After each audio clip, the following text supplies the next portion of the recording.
Salut à tous les astrologues amateurs, à tous les astrophiles et à tous les astrospirinautes comme moi. Bien, comme je vais vous expliquer, comme d'habitude, la pleine lune, en faisant, pour chaque pleine lune, je m'intéresse un petit peu à l'ambiance, parce que c'est important de rappeler ce qui s'est créé dans la nouvelle lune.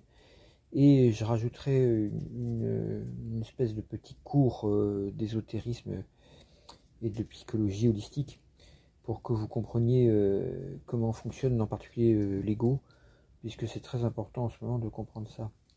Bon, en effet, comme on l'a vu, la dernière nouvelle lune était en Vierge, à tout à fait la fin de la Vierge, sur un degré d'ailleurs qui parle d'aveuglement, de ne pas voir. Donc c'est très important pour la pleine lune, au moment où la lune est la plus blanche, il éclaire le plus l'inconscient, de devenir beaucoup plus conscient de ce qu'on n'a pas voulu voir finalement.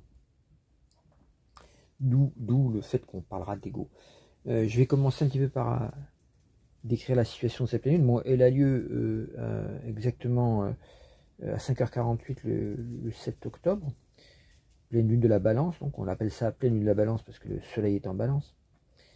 Et donc, rappelez-vous que vous avez 3 jours, le 6, le 7 et le 8, pour bien méditer plus souvent, plus régulièrement, au moins 3-4 fois par jour, faire des arrêts, quoi, et puis pour méditer, s'intérioriser, parce que dans les pleines lunes, il y a une très bonne énergie de conscience qui déboule, qui dévale, qui dégringole, qui vous tombe dessus.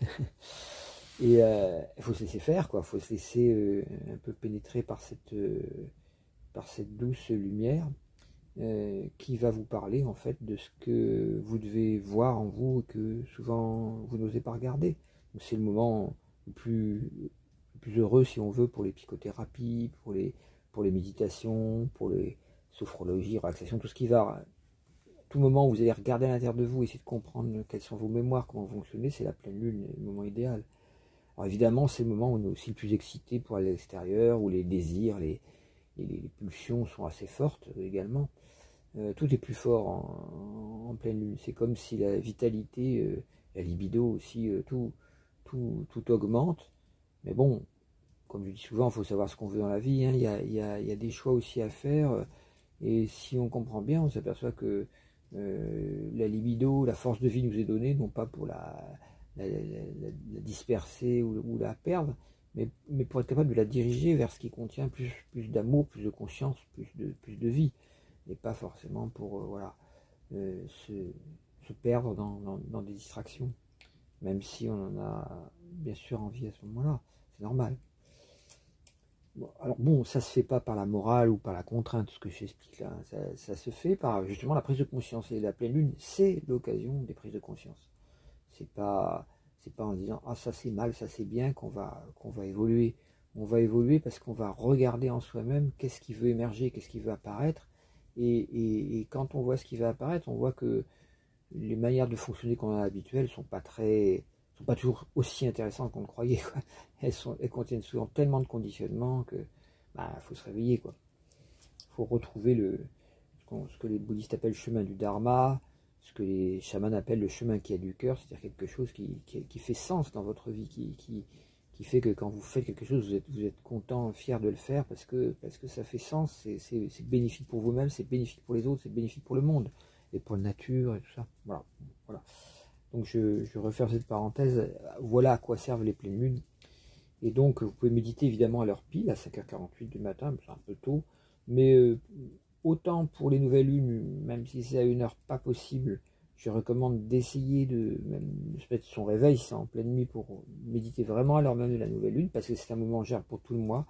Autant pour la pleine lune, vous pouvez méditer au moment clé, c'est-à-dire lever du soleil, zénith. Bon, en ce moment, dans la région de Nantes, par exemple, le zénith est vers 13h54, par là, 55. Donc, 1h55 du matin aussi, le nadir.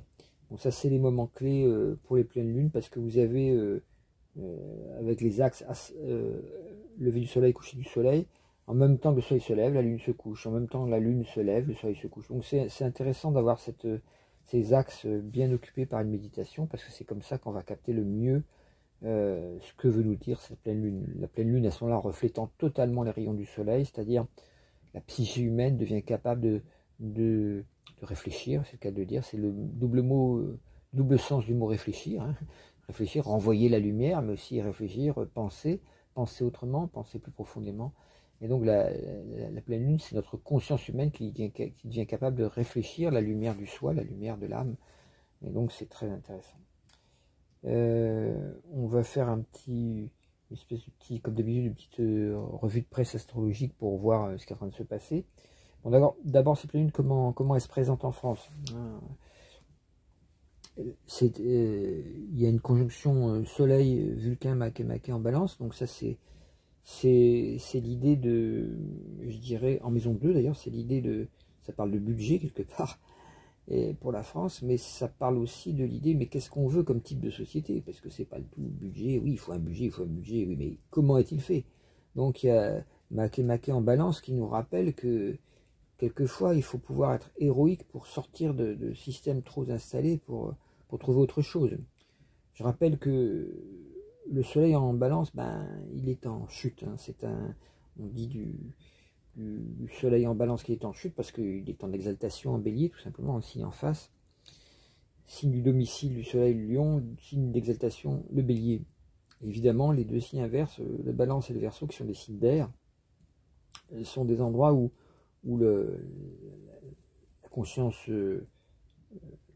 pure, qui est un feu, en fait, qui est un feu intérieur, qui est un feu de conscience, est un peu intellectualisée et un peu éteinte, surtout en Balance, par le fait qu'on va se poser la question de « Ah, qu'est-ce que je peux faire pour être en adéquation avec la société, avec les autres ?» Et on sait que dès qu'on veut rentrer en adéquation avec la société, ce qu'on est quand même en Balance obligé de faire, puisque bon, c'est la rentrée, il faut bien trouver sa place dans le monde tel qu'il est, ou créer sa place aussi, c'est possible. Mais à ce moment-là, il faut rentrer en connexion avec d'autres personnes, s'arranger, tout ça, faire des compromis, sans que ça devienne des compromissions. Et c'est là où le bas blesse avec la Balance, parce qu'il y a une énergie du moi qui est faible en Balance, et donc on va trop facilement rentrer en compromission, dans une fausse diplomatie, dans une fausse gentillesse, dans quelque chose où on va essayer de ne pas déranger, d'être gentil, comme on dit. Rappelez-vous le titre du bouquin de Thomas d'Ansembourg, qui ne soyez pas gentil, soyez vrai. Bah oui, c'est-à-dire que la plus grande gentillesse, le plus grand amour qu'on puisse avoir pour tous les liens sociaux qu'on peut avoir dans la société, c'est d'être authentique, c'est d'être vrai. Et si ça plaît pas, tant pis, parce que c'est quand même comme ça qu'on amène le plus de vraies relations. Dans les couples, c'est pareil. Donc, quand on veut trop faire plaisir à l'autre, on finit par effacer ses propres besoins, puis tout d'un coup, à un moment donné, ils vont exploser nos propres besoins, en disant ouais, on fait jamais ça, c'est toujours à toi qu'on fait toujours ce que tu as envie, pourquoi on fait pas ce que moi je veux? Tiens, comment ça se fait que ça explose, alors qu'apparemment on avait l'air très content de faire ce qui plaisait à l'autre. Quand on fait trop plaisir à l'autre sans tenir compte de ses propres besoins, on s'efface tellement que, en plus, c'est des causes de divorce, ça, qui sont très très mal connues. C'est quand on s'efface tellement pour faire plaisir à l'autre qu'on n'a plus de caractère soi-même, on ne présente plus un caractère fort, affirmé, et où on dit ses propres besoins, on dit ce qu'on ressent, on dit comment on vit la relation. On n'ose plus dire, on est tellement gentil qu'on va faire plaisir à l'autre en lui disant exactement la même chose que lui, et l'autre à ce moment-là il nous rejette en disant où tu es, puisque tu n'existes pas, puisque tu dis la même chose que moi, donc tu es donc une personnalité insipide, et je n'ai aucune envie de me relier, de rester en couple avec une personnalité aussi insipide qui fait tout le temps tout pour faire plaisir et qui sait même pas ce qu'elle veut vraiment, qui n'a pas de but dans la vie, quoi, finalement. Donc, et là, la personne qui avait manifesté ses énergies balance, qui peut être du signe de la balance d'ailleurs, ou ascendant en balance, va se trouver extrêmement, ou ne suis en balance aussi, va se retrouver complètement désolé en disant comment ça se fait, voilà, ça avait l'air d'être une bonne relation, notre couple, c'était formidable, et puis pourquoi il ou elle m'a quitté?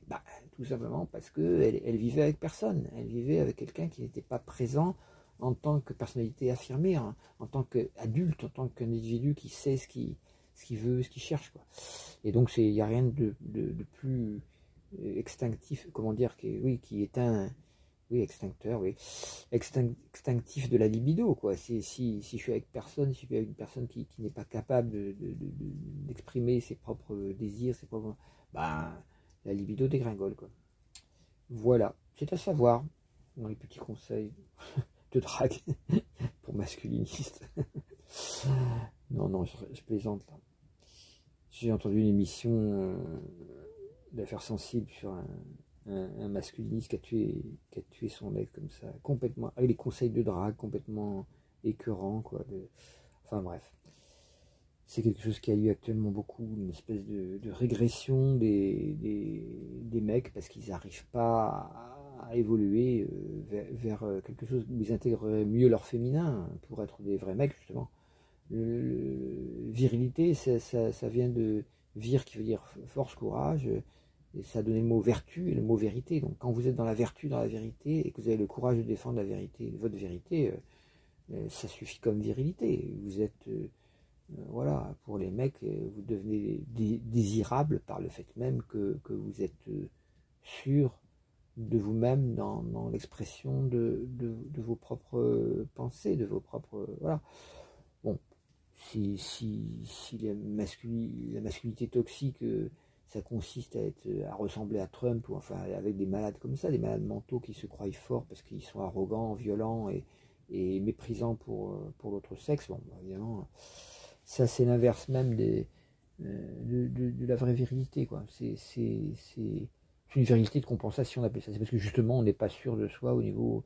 C'est des gens souvent qui ne savent pas, voilà, disons, amener une vraie jouissance à une femme, donc parce qu'ils voilà, ils sont trop rapides ou trop violents ou trop pas assez attentifs, et du coup ils compensent en faisant croire qu'ils sont extraordinaires en tant qu'hommes, alors que justement c'est l'inverse de la vraie vérité. Bon, je ne vais pas m'étendre sur ce sujet, mais c'est quand même quelque chose qui est important à comprendre pour les jeunes hommes actuellement qui se cherchent un peu, parce que les femmes se sont libérées depuis...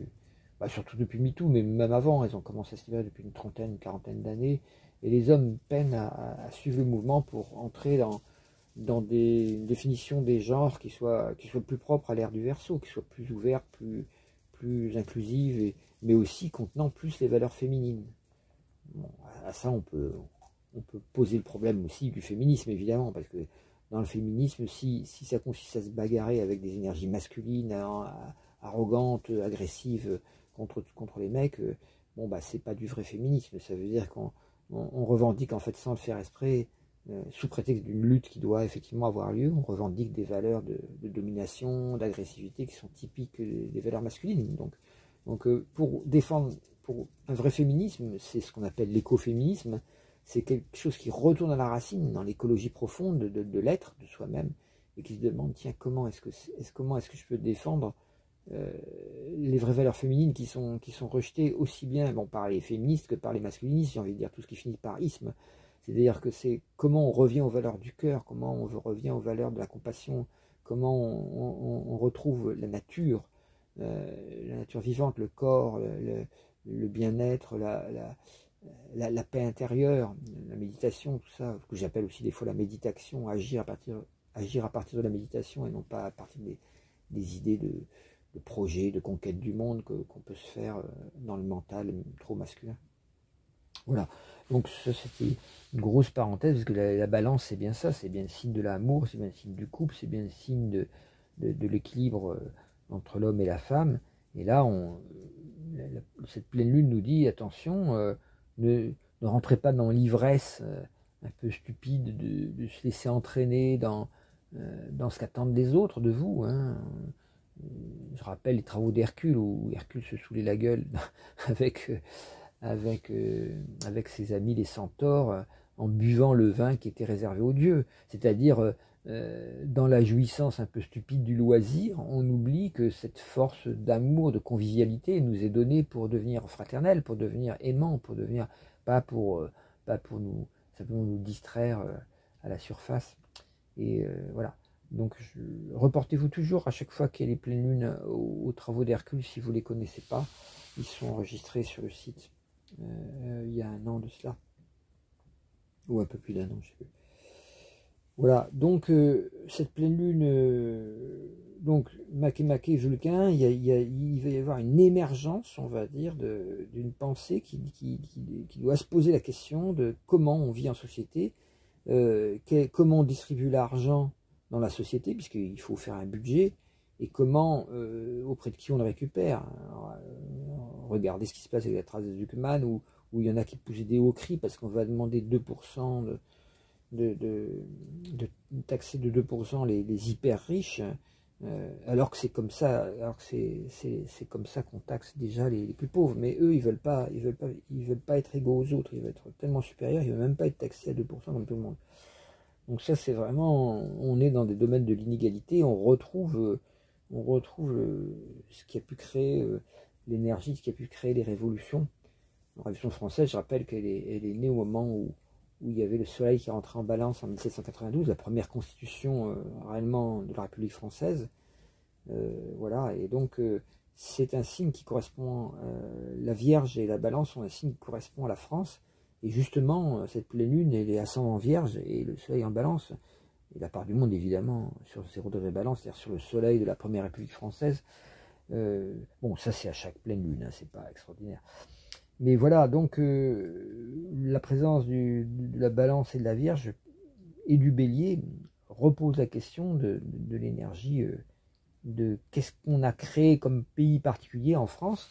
C'est pas simplement le drapeau bleu, blanc, rouge, oui, peut-être, mais c'est surtout la première fois qu'on a essayé d'incarner dans une constitution un slogan, presque un mantra, qui était liberté, égalité, fraternité.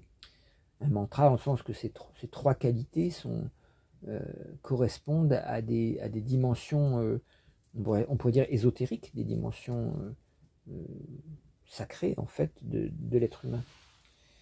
Donc voilà, il est intéressant de voir que si on fait les progressions pour le thème de la France, alors moi j'utilise la part du monde comme système pour monter des thèmes, pour monter l'âme d'une date.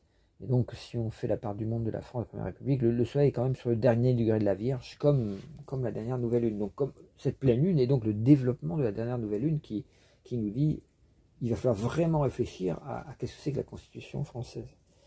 Je recommande à ce sujet de regarder les...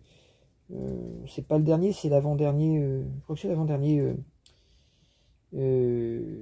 sur Radio Nova, la dernière, l'émission La Dernière, que vous trouvez sur YouTube, quoi, et qui a invité une nana, je ne sais plus son prénom, désolé pour elle, qui nous parle de la Constitution de la 5e République française, et elle est un peu anard, la nana, elle est très sympa, et elle nous explique en quoi cette 5e République est un peu faite par De Gaulle, c'est un costume parfait pour le grand militaire qui était De Gaulle, et comment eh bien, ça pose des problèmes à beaucoup de niveaux, au niveau de ce qu'on peut appeler la démocratie, même la démocratie représentative. Donc je recommande cette émission en entier parce que, bon, déjà c'est très drôle parce que c'est une émission d'humour, mais si vous n'avez pas peur d'analyser dans quel système politique vous vivez, c'est peut-être un peu technique, mais la nana, elle est vraiment... voilà, c'est une jeune nana très intelligente, quoi, et qui fait réfléchir, quoi. Voilà. Donc ça, c'était pour parler de ça. Alors, la lune, cette pleine lune, elle est où? Elle est en bélier, donc c'est une pleine lune un peu violente, un peu, voilà, et qui est conjointe alors elle est en maison 8, donc ça pose la question qui perd et qui gagne, quoi. Là. Si on fait un budget, qui est-ce qui perd? Là, on va dire lune en bélier, c'est le peuple qui est en colère, quoi, parce que c'est lui qui doit payer l'ardoise des hyper riches qui sont en eux-mêmes la cause des déséquilibres sociaux, puisque en accumulant tous les revenus dans leur propre poche, ils créent une accumulation qui déséquilibre complètement la balance des équilibres économiques, c'est-à-dire la consommation. Comment voulez-vous que les gens consomment s'ils n'ont plus d'argent? Donc ils sont la cause des crises, ils sont la cause des dettes, et ils veulent rien payer du tout, évidemment. Alors est-ce qu'il faut leur demander gentiment à chaque fois, ou est-ce qu'il ne faut pas imposer ça. Alors imposer ça à qui? Ben, malheureusement, l'État français actuellement, l'État macronien, c'est un État totalement complice des lobbies et des ultra-riches. C'est pas du tout un État au centre, comme ça a été raconté, comme on a été roulé dans la farine depuis 2007, quoi. Oui, bah pourquoi pas 2007 d'ailleurs, avec Sarkozy, ça commençait avec Sarkozy. Je me trompe, je voulais dire 2017, mais enfin, lapsus significatif, effectivement. Donc on est rentré dans un néolibéralisme intense qui nie complètement les droits du peuple, en 2007 d'ailleurs. Donc parce qu'on peut pas dire que Hollande était une parenthèse de gauche. Il y a eu un saupoudrage social un petit peu, mais c'est ce qui a bien dégoûté les gens de la gauche, c'est que Hollande ait pu prétendre qu'il était de gauche, alors qu'effectivement il était dans ce néolibéralisme agressif avec Sarkozy, néolibéralisme mouillé ou adouci avec Hollande, et à nouveau néolibéralisme hyper agressif et hyper destructeur avec Macron. Donc on ne sort plus du néolibéralisme.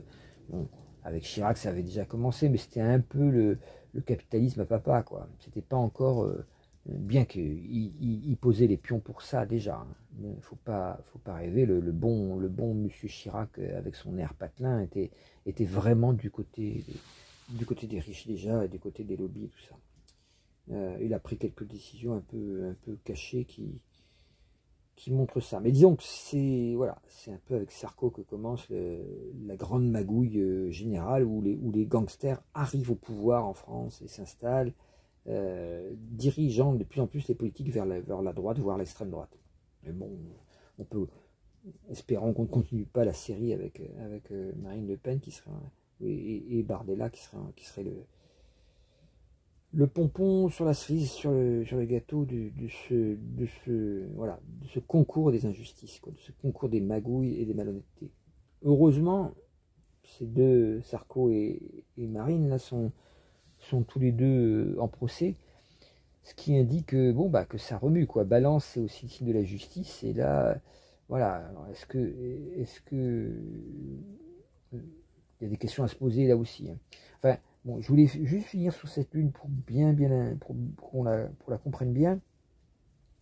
Elle est conjointe à Cérès et à Bacchus qui sont en bélier. Je rappelle que Bacchus était environ à 7,5 du bélier. Cérès est une planète de la pensée, c'est le maître de la Vierge, donc comme l'ascendant est Vierge en France, c'est celle qui va commander. On sait que quand le maître, en astrologie, on dit que quand le maître d'ascendant est conjoint à une planète, c'est cette planète qui domine tout. Bacchus, c'est le grand pouvoir, c'est le pouvoir totalitaire, absolutiste. Donc ça fait craindre que dans une visée qui serait plutôt de se poser la question de l'écologie, parce que un budget, il doit contenir forcément la question écologique, puisque c'est vraiment la grande question. Là aussi, il y a une énorme parenthèse à ouvrir. Mais disons que l'écologie, c'est pas un parti. C'est pas une option dans le programme de Jean-Luc Mélenchon et de la France Insoumise. C'est pas... Je sais pas quoi vous dire que c'est pas... En fait, c'est pas quelque chose qui appartient aux partis politiques, contrairement à ce qu'on vous fait croire. C'est pas les voitures électriques non plus. Alors à ce sujet, là aussi, essayez d'écouter une espèce d'émission je sais pas si c'est LSD, c'est sur France Culture à 23h du 29 septembre au 3 octobre, où il parle des data centers, il parle de décroissance, il parle d'écologie, c'est vraiment une émission excellente qui montre, ça s'appelle comment on peut maîtriser le feu dévorant qui est en train de bouffer la planète.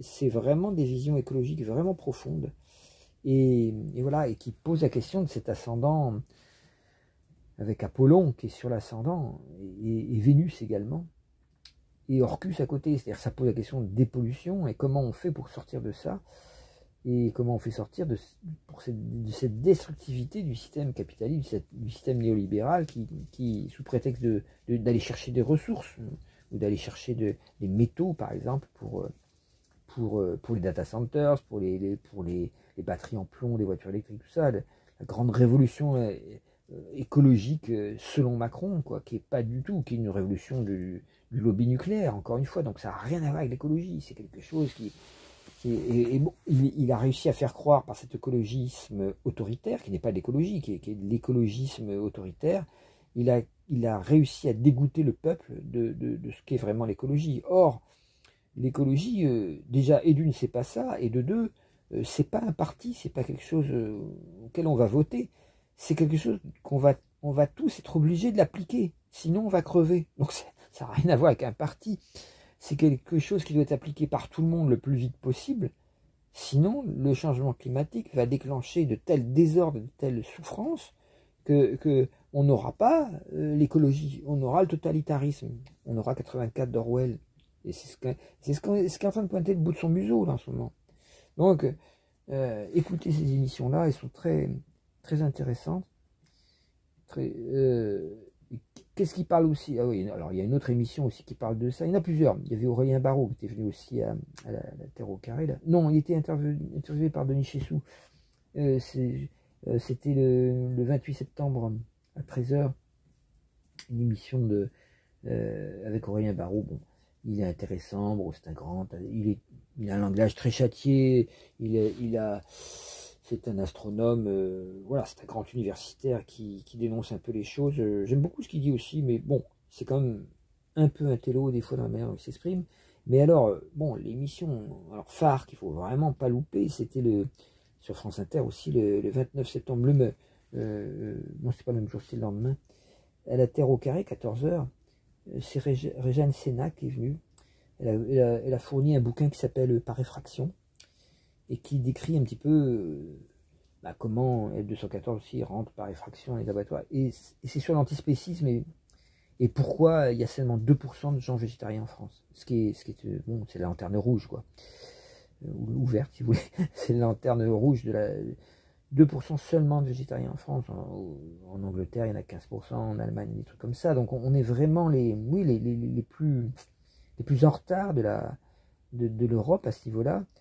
On a opéré, soi-disant, une baisse de la consommation de viande, mais elle est de 3% seulement, alors qu'il faudrait qu'elle soit de 50% ou de 70%. Moi, je dis carrément 95% parce que je vois plus loin. Mais bon, 2050 milliards d'animaux abattus en France par an, c'est une véritable bain de sang. Tout ça pour nous nourrir, alors qu'il n'y a pas besoin de ces protéines-là. Elles sont, au contraire, plus on prend de ces protéines animales, plus on fait crever la planète plus vite. Donc, il faudrait, comme nous demande le GIEC, qu'on arrive. Alors le GIEC, comme ils ont été critiqués parce qu'ils proposaient le végétarisme, alors là ils proposent la viande, ils disent il faudrait 14 grammes de viande par jour. Mais 14 grammes, ça n'existe pas, personne ne prend jamais 14 grammes. Donc ça veut dire qu'en fait, vu qu'au minimum on prend 50 grammes, ça veut dire qu'il faudrait manger de la viande qu'une fois seulement tous les 10 jours. Et là, c'est juste. Et diététiquement, c'est en plus très très bon pour le corps, contrairement à ce que disent certains médecins qui sont des ânes, des ignorants. Donc écoutez cette émission parce qu'elle est fabuleuse et elle nous parle de cette conjonction Apollon. Apollon, c'est l'énergie christique, l'énergie d'évolution, celle vers laquelle on va être obligé de venir petit à petit, soit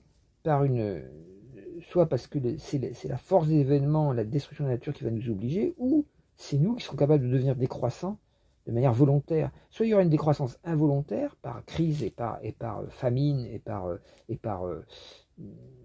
déprédation sociale, enfin destruction du réseau de la société, de toutes les protections et puis les gens dans la rue, tout ça. Soit on opère une décroissance d'événements volontaires qui s'oppose au système néolibéral et capitaliste, et à ce moment-là, on peut avoir quelque chose d'harmonieux. Mais il faut se dépêcher. Et pour ça, il faut être capable, chacun d'entre nous, de changer notre mode de vie. Il n'est pas question de garder les mêmes modes de vie, même que ça nous plaise ou non, on va être obligé de changer. Et ce n'est pas du tout voulu par nos gouvernants. Au contraire, nos gouvernants, ils sont complètement démagogues. Ils vous répètent ce que vous avez envie d'entendre. Donc si vous dites « Ah oui, moi j'ai pas envie de lâcher mon McDo », ils vont dire « Oui, oui, bien sûr, on va favoriser la consommation de viande ». C'est-à-dire qu'en fait, n'attendez jamais que les grandes évolutions écologiques viennent du sommet, viennent de l'État. Ça ne viendra jamais par là. Ils appliqueront toujours ce que les gens font, ce que les gens veulent à la base. Donc il faut des pressions, des résistances à la base, sinon ça avance pas. Et quand les gens diront on veut des cantines scolaires avec des repas végétariens le plus souvent possible, et bio et tout ça, avec arrêter la junk food, même dès l'enfance pour les gamins dans toutes les cantines, arrêtez ça. quand les gens vont demander ça, les politiques vont suivre. C'est pas à nous de suivre les politiques, c'est toujours l'inverse qui se passe. Ça a toujours évolué comme ça. Les politiques, ils ne disent que ce que les gens ont envie d'entendre pour pouvoir se faire élire. Donc ils sont forcément malhonnêtes. Donc n'attendez rien de gens malhonnêtes, évidemment. Donc là, c'est de nous que dépend la purification de notre mode de vie. On entend récemment des histoires de Chine, de Temu, là, les boîtes chinoises de fringues, qui sont en train de tout détruire, toutes les fabrications. Alors la France, c'est le pays de la mode, voilà, on sait que les Françaises sont très coquettes aussi, donc il y a tout un système d'achat de vêtements qui est très très puissant, quoi. Et évidemment, ça va de plus en plus vers une catastrophe écologique, là aussi, puisque c'est des 95% des fringues qui sont même à peine mises ou une fois, qui sont jetées ou à peine recyclées. Donc c'est une catastrophe écologique et tout ça parce qu'on ne réfléchit pas à notre manière de consommer, que ce soit ce qu'on mange, pourquoi on n'est pas tous végétariens au maximum, pourquoi on s'habille avec des trucs chinois. Parce que c'est moins cher, bah oui, mais c'est moins cher forcément, puisque c'est des esclaves qui le font. Donc ça veut dire que là où vous mettez 10 euros, vous dites aux gens, continuez de faire ce que vous faites, ça m'intéresse. Donc vous dites aux Chinois, continuez de réduire les Ouïghours et les Tibétains en esclavage pour fabriquer, c'est pareil aussi au Bangladesh, continuez à faire ça au plus bas prix. Ça m'intéresse beaucoup, vous réduisiez les gens en esclavage et que vous les torturiez et que vous condamniez à mort, 1500 condamnations à mort par an en Chine, si quelqu'un essaye de créer un syndicat ou de défendre le droit des ouvriers en textile.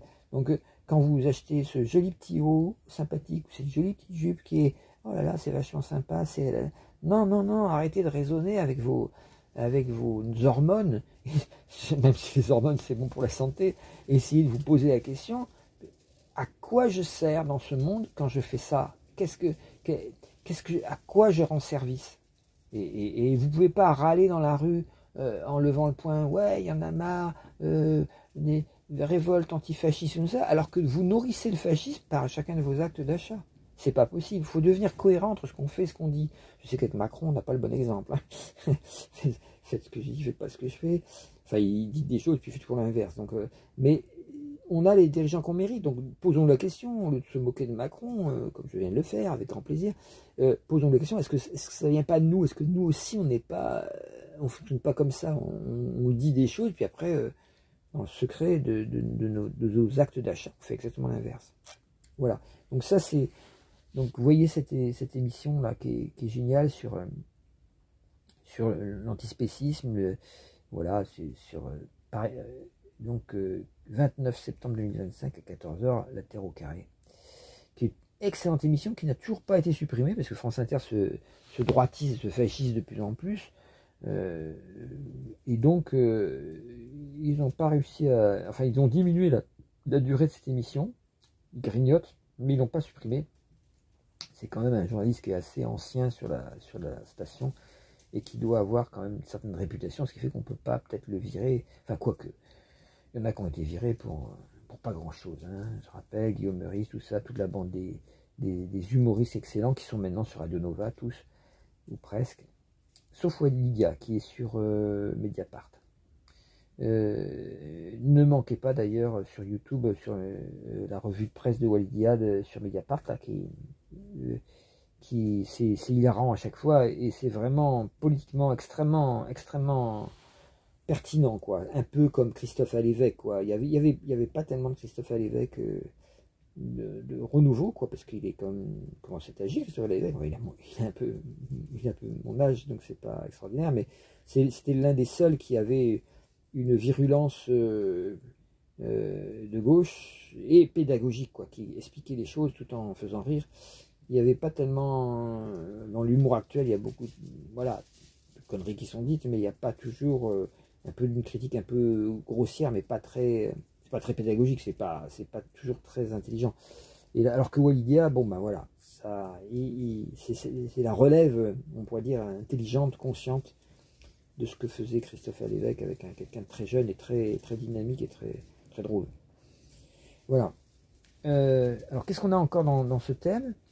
Donc cet aspect Cérès Bacchus, ça veut dire que on va avoir une manière de gouverner vierge. Je rappelle que Macron a Saturne rétrograde en vierge, donc c'est le côté hypocrite hein, quand c'est négatif, quand c'est commandé par l'ego, la vierge, il y a un côté hypocrite, il y a un côté faux semblant, surtout avec la balance aussi, qui rajoute le côté mielleux et qui est séduisant.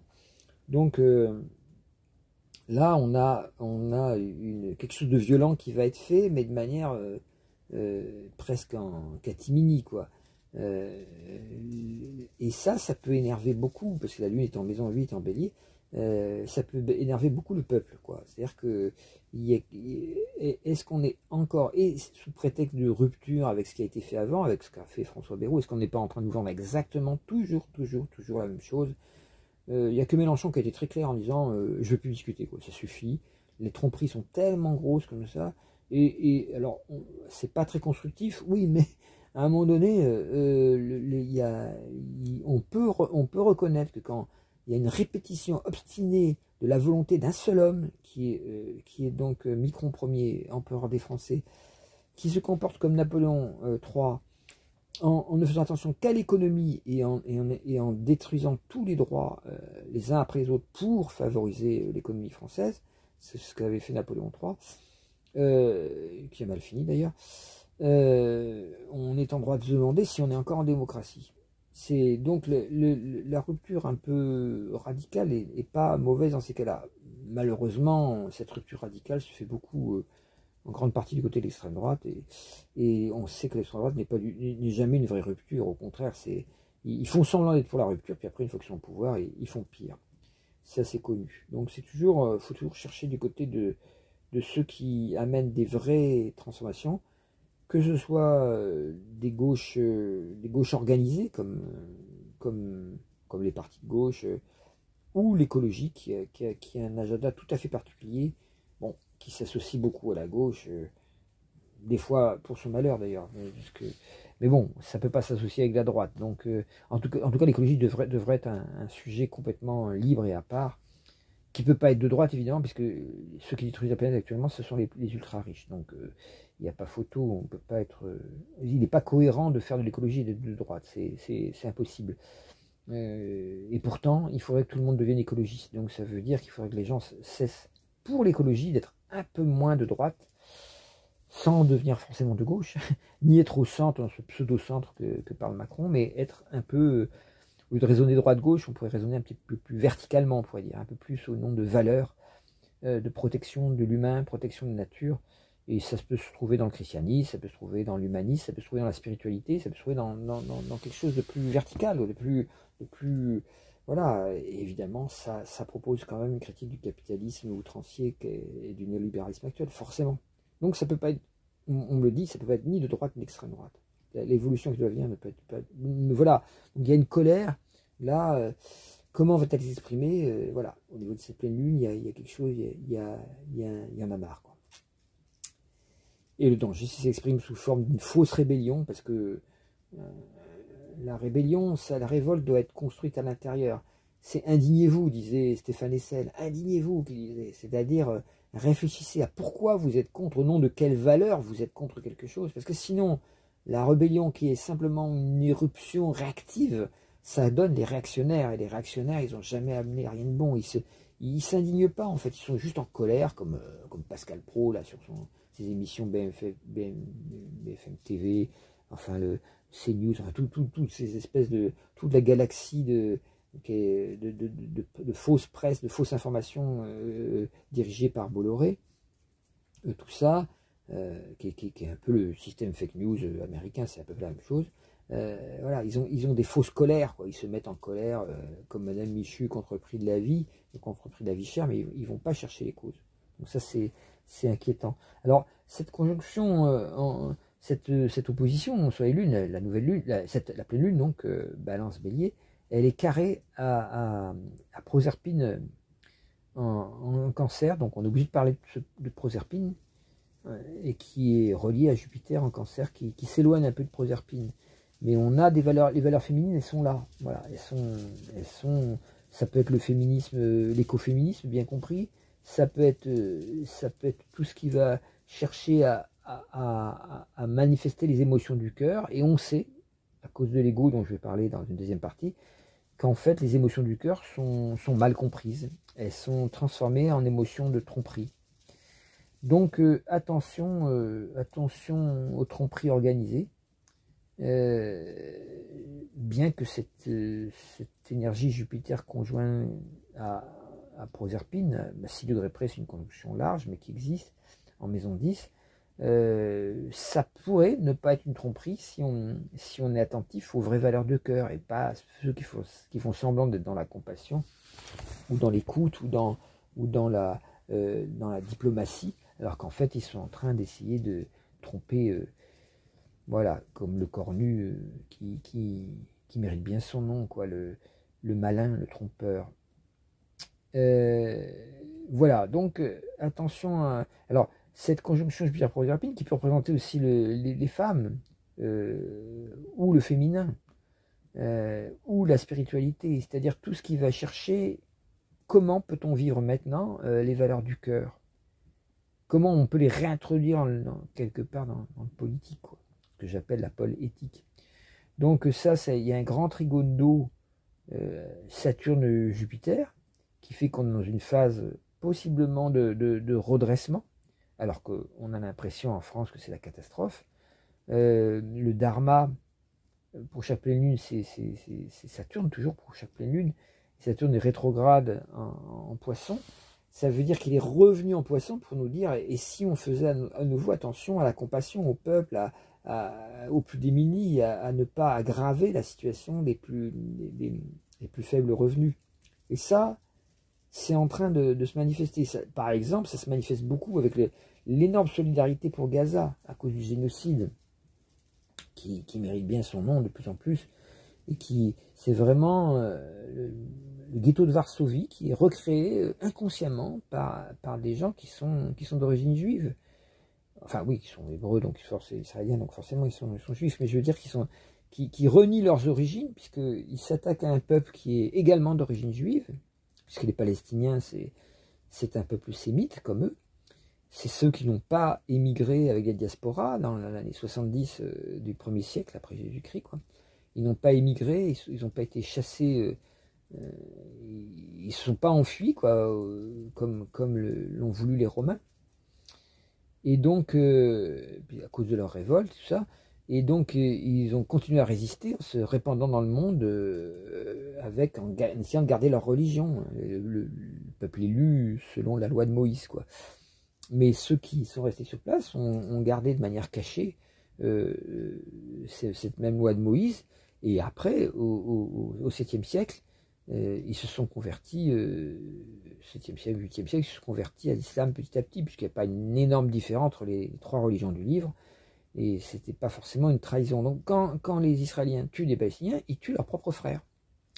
Et donc on a à nouveau la Shoah qui continue, et au lieu d'être contre la Shoah, Netanyahou, en tant que traître total des peuples sémites, quoi, en tant que traître total de la vraie religion hébraïque, recrée le ghetto de Varsovie, voilà, un nazi sans prépuce, comme l'avait très bien dit Guillaume Meurice, et c'est pourquoi il a été viré de France Inter, alors que le juge lui avait donné raison, puisque c'est l'humour, il n'y avait pas de problème, c'était pas antisémite du tout, c'était une manière de dire, c'est bien du nazisme qui se manifeste du côté, bizarrement, d'Israël. Donc cette conjonction Saturne, ce trigone d'eau Saturne-Poisson, Jupiter en Cancer et la Lune noire en Scorpion nous montre et donc ça se relie à ce Vénus en Vierge qui dit, bah, tout ça, ça fait un magnifique dessin dans le ciel, qui est très fort pour la France aussi, bien que on est surtout vous les Italiens dans la rue, mais enfin bon, voilà, pour la pleine lune, ça va être aussi peut-être le tour des Français un peu plus. En tout cas, il y a quelque chose qui se réveille, qui dit, attention, il faut vraiment revenir à des valeurs qui sont humanistes. Il faut, alors, soit manifester... Alors, des valeurs humanistes qui se défient un petit peu, qui se méfient de la religion, puisque Neptune est à l'entrée du bélier, et nous dit, attention, il va falloir réfléchir à la religion totalement autrement. On peut penser à la nouvelle spiritualité, l'ère du Verseau, qui est une spiritualité laïque, on pourrait dire, pas laïcarde, hein, mais laïque au sens qui ouvre sa porte à toutes les les voies, les chemins religieux, mais qui s'enferment beaucoup moins dans les traditions, dans les rituels, dans les faut pas manger ci, faut pas manger ça, et qui va essayer de revenir, on pourrait dire, enfin de revenir, non, parce que c'est tout nouveau, de découvrir, on va dire, une nouvelle manière de vivre la spiritualité. Alors voilà, on en est là par ce trigone. J'ai un peu décrit ce que je voulais parler sur ce trigone-là. Il est très fort en France, donc avec l'ascendant Vénus en Vierge. Dieu Nord est en Poisson quand même, hein, en maison 6, donc ça dit il faut se poser la question du travail, quoi, évidemment, la question des conditions difficiles de travail. Et c'est ça. Mais il y a Nessus qui est au descendant qui indique il y a un empoisonnement de la communication possible sur ces sujets-là.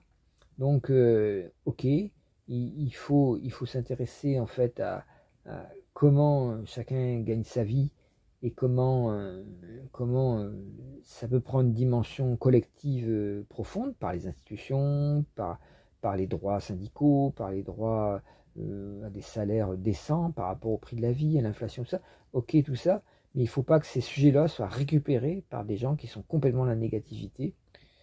Et là, je pense pas que, vous le savez, je pense pas trop à Mélenchon, qui est toujours vu comme celui qui est très négatif, alors que bon, quand on l'écoute, il est surtout désigné comme le bouc émissaire de la négativité du pouvoir actuel. Mais par contre, il y a bien des gens qui utilisent l'inflation, la pauvreté, le manque d'argent des gens dans un sens négatif, dans un sens qui ne profite pas du tout au peuple, mais qui fait semblant d'être du côté du peuple. Bah, c'est l'extrême droite qui prétend être du côté des pauvres, alors bon, on sait qu'à chaque fois qu'il y a une loi qui peut être votée pour aider les gens les plus pauvres à s'en sortir et à un peu taxer les plus riches, ben, ils sont forcément contrés, puisque eux-mêmes sont très riches et font partie de familles qui... Donc Nessus représente un peu le mensonge, Nessus rétrograde en Poisson. Attention aux mensonges de ceux qui font semblant du côté des travailleurs et qui n'y ont en fait jamais été. Voilà.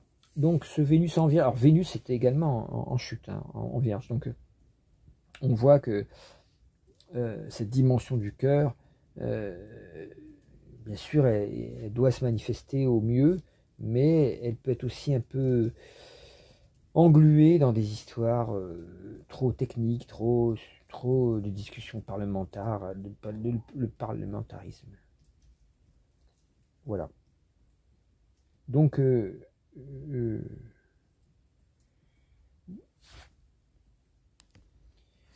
alors pour terminer sur cet aspect Saturne-Neptune un peu difficile, on ne peut pas éviter de parler des 50 prisons pour Sarkozy et puis de l'énorme attaque des médias traditionnels ou des médias Bolloré, quoi, contre la justice, puisque voilà, c'est la justice qui en écartant tous les trucs douteux, en gardant que les trucs sûrs et certains, a quand même condamné Sarkozy, qui se sert avec une habileté d'avocat véreux des arguments qui ont été rejetés comme n'étant pas absolument sûrs. Il en vient à prétendre qu'ils étaient faux, quoi.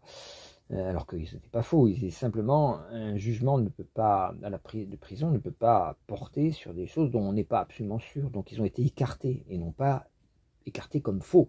Ils ont été écartés comme n'étant pas suffisants pour condamner. Et Sarkozy joue à la Vierge effarouchée en disant mon Dieu, c'est tellement, quelle indignité, mais quelle honte, quelle indignité. Alors bon, s'il y a une honte, une indignité, faudrait plutôt se poser la question si ça vient pas de lui, quoi, parce que la honte ne retombe pas sur lui, mais sur ceux qui l'ont coincé dans ces trafics malhonnêtes, quoi. Donc d'après lui, c'est eux qui devraient avoir honte de ses propres trafics malhonnêtes. Super. Donc alors ce qui est marrant, c'est que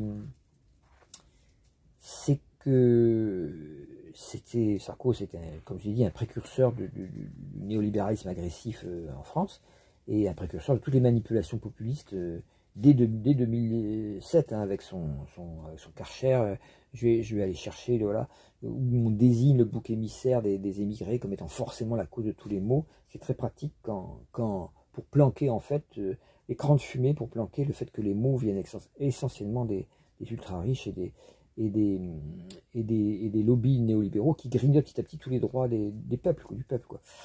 Donc, et là, on a une levée de bouclier énorme de toute la presse, on dirait un chœur antique. Ils chantent tous en même temps les louanges de Sarko et comment peut-on mettre en prison un ancien président. Bah oui, mais si c'est un ancien gangster en même temps, sa place est en prison, il n'y a pas de problème. Donc c'est marrant. Alors allez voir sur Blast un petit peu, il y a Salomé Saké, là, qui est une journaliste de Blast, qui fait un truc pas mal. Il y a les deux rigolos là, de Rhinocéros, j'aime beaucoup ce qu'ils font, Usul et je sais plus comment il s'appelle, bref, c'est vraiment des... Voilà, il y a quelques émissions sur Blast qui parlent de ce... Salomé Saké utilise un terme très très juste, et parle d'un tournant trumpien en France. C'est comme s'il y avait un tournant, et ça correspond à cette conjonction Saturne-Neptune, conjoint à Cérès-Bacchus de l'autre côté. C'est-à-dire d'un côté on a Saturne en Poisson, un mouvement de la gauche qui s'inquiète et qui essaye de retrouver l'humanisme de gauche, et de l'autre côté on a un mouvement inverse, quoi, avec Cérès conjoint Bacchus, c'est-à-dire une espèce de trucage de la communication en bélier, un trucage agressif, là, des gens mécontents, quoi, mécontents pour de mauvaises raisons, c'est-à-dire qu'ils sont mécontents que ceux qui sont la cause de leur malheur soient punis réellement. Et on va dire, il n'y a pas de justice, c'est-à-dire on fait exactement le processus qu'a fait Trump aux États-Unis pour détruire complètement tout débat démocratique, c'est-à-dire faire douter de tout, faire tomber toutes les limites démocratiques, toutes les limites de décence, et dénoncer tout comme étant faux, avec des arguments faux. Le fake dénonce du fake. Fake news, qui c'est qui a dit le premier fake news? C'est Trump lui-même, c'est un inventeur génial. Fake news, à chaque fois il dénonçait comme faux, avec des arguments faux, ce qui fait que plus personne ne peut comprendre ce qui se passe, et petit à petit, des gens qui se sont fait avoir, qui croyaient encore qu'il est envoyé par le Christ pour Armageddon. Alors là, il y a un faux ésotérisme aussi qui vient se mettre par-dessus, qui donne des arguments complètement débiles. Parce que il y a bien, comme je le démontre dans mes petites allocutions, comme on dit, il y a bien un processus apocalyptique qui a lieu. Ça, c'est sûr. Les 4 cavaliers d'Apocalypse, je vous prie si vous ne les avez pas écoutés, de vous y référer sur le site, et d'aller les rechercher, parce que ces 4 cavaliers, ils expliquent très bien là où on en est, et les pays qui vont jouer à interpréter cette partition de ces 4 notes clés que sont les 4 éléments négativisés par 4 cavaliers. L'élément terre négativisé par la famine, l'élément eau est négativisé par la pestilence, c'est-à-dire la corruption, pour dire. La famine, c'est pas le capitalisme en fait, et puis l'élément air négativisé par ce qu'on appelle le processus de secte, c'est-à-dire tous les dogmatismes religieux, tout ça, et l'élément feu négativisé par l'esprit guerrier, l'esprit totalitaire également. Voilà. Donc, dans l'ordre, il fallait jouer pour le capitalisme BSA Grande-Bretagne, et là où il y a les bourses les plus puissantes. Pour la France, pour ce qui est les corruptions mentales et affectives, c'est-à-dire on vous fait croire qu'on vous veut du bien, puis on vous en papaoute, et Macron est expert là-dedans. Et puis pour l'air, voilà, l'esprit sectaire intégriste qu'on va voir dans les deux pays, Israël et Iran, quoi, qui sont deux exemples. Alors il y en a qui vont dire ah oui, mais on peut quand même pas mettre Israël qui est une démocratie au même niveau. Évidemment, on ne pouvait pas le faire autrefois, mais là, les 4 cavaliers d'Apocalypse parlent de ce qui se passe pour l'Apocalypse, et l'Apocalypse, elle est commencée là en ce moment, et on voit très bien qu'Israël est en train de se ravaler, de dégringoler au même niveau que l'Iran, c'est-à-dire une espèce de dictature militariste, colonialiste et génocidaire. Donc c'est terrible. Et puis pour terminer, l'esprit de guerre, qui est représenté par le totalitarisme, en fait, qui est bien représenté par la Chine, la Russie aussi, et certains pays. Il ne faut pas oublier tous les pays asiatiques, comme la Birmanie, comme comme voilà, la Thaïlande, comme, enfin il y a le Népal en ce moment où ça chauffe, il y a pas mal de pays asiatiques qui sont tombés dans une espèce de totalitarisme, mélange de traditions religieuses, voilà.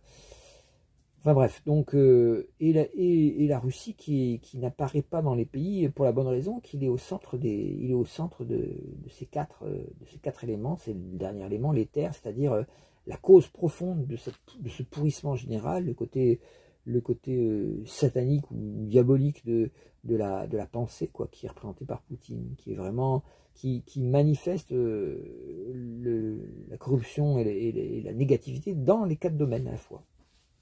Donc, guerre, fausse religion, manipulation mentale et mensonge, et donc capitalisme outrancier avec les pétro. Alors, c'est pas les pétrodollars dans ces cas-là, mais c'est des comment ils s'appellent les oligarques du pétrole.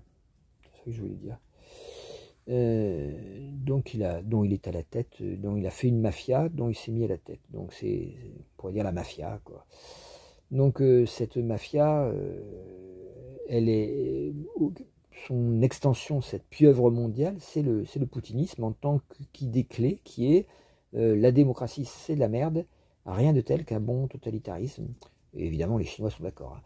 Je ne vous fais pas de dessin. Mais les Chinois sont presque plus en train d'évoluer vers quelque chose d'autre, alors que, à condition qu'ils puissent lâcher leur nationalisme. Et on voit que les quatre cavaliers n'ont pas fini de détruire, enfin d'amener chacun des pays que je viens de citer vers une espèce de destruction due à ce défaut principal. Donc, c'était une petite parenthèse avec l'apocalypse. Alors c'est assez inquiétant, mais j'ai envie de dire... il y a toujours eu dans l'histoire de l'humanité des moments de paix et des moments de guerre. Donc si on revient dans des moments de guerre, ça s'est vu. Bon, j'ai annoncé ça il y a longtemps, on m'a dit ah t'es pessimiste, ah c'est pas positif ce que tu dis. Oui, mais le problème c'est qu'il ne s'agit pas d'être optimiste ou d'être pessimiste, il s'agit d'être lucide sur ce qui se passe. Et de tout temps, l'humanité a eu des périodes comme ça de régression, dans lesquelles, et là il y a une régression très nette, le fait que bien qu'on est en urgence vitale de fabriquer des gouvernements écologiques, humanitaires, sociodémocrates, on pourrait dire, et qui puissent, et l'Europe pourrait faire ça normalement, elle pourrait, mais non, on est en train de s'engager dans un néolibéralisme agressif, dans un technofascisme. Alors à ce sujet, je tiens à signaler, mais alors là c'est superbe, il ne faut vraiment pas louper ça. J'ai vu sur France 24, sur YouTube, c'est Asma Mala, c'est une jeune sociologue, politologue extrêmement douée. Je l'avais déjà entendu l'été dernier, qui parlait de l'évolution justement de tous la Silicon Valley, tout ça, vers quel type de société ça nous menait. Elle avait très très bien vu les choses, et là évidemment, elle était déjà en avance à l'époque sur ce qui allait se passer avec Trump et tout ça. Et puis là, on est dans l'après-Trump, et là elle a sorti un bouquin qui s'appelle Cyberpunk, et ça parle vraiment Cyberpunk, le nouveau système totalitaire, ça s'appelle le titre de son bouquin, et elle est vraiment géniale. Il faut voir l'interview qu'elle a sur France 24 sur YouTube, c'est assez court, il y en a pour 20 minutes, mais bon, chaque phrase est ciselée, c'est merveilleux, c'est vraiment une femme, elle dit ce que je dis moi-même depuis très longtemps, mais elle le dit bien, mieux que moi, j'ai envie de dire. Et elle dit la dystopie est devenue notre réalité. C'est ce que je dis souvent aussi. Donc, voilà, ça fait du bien d'entendre de la lucidité.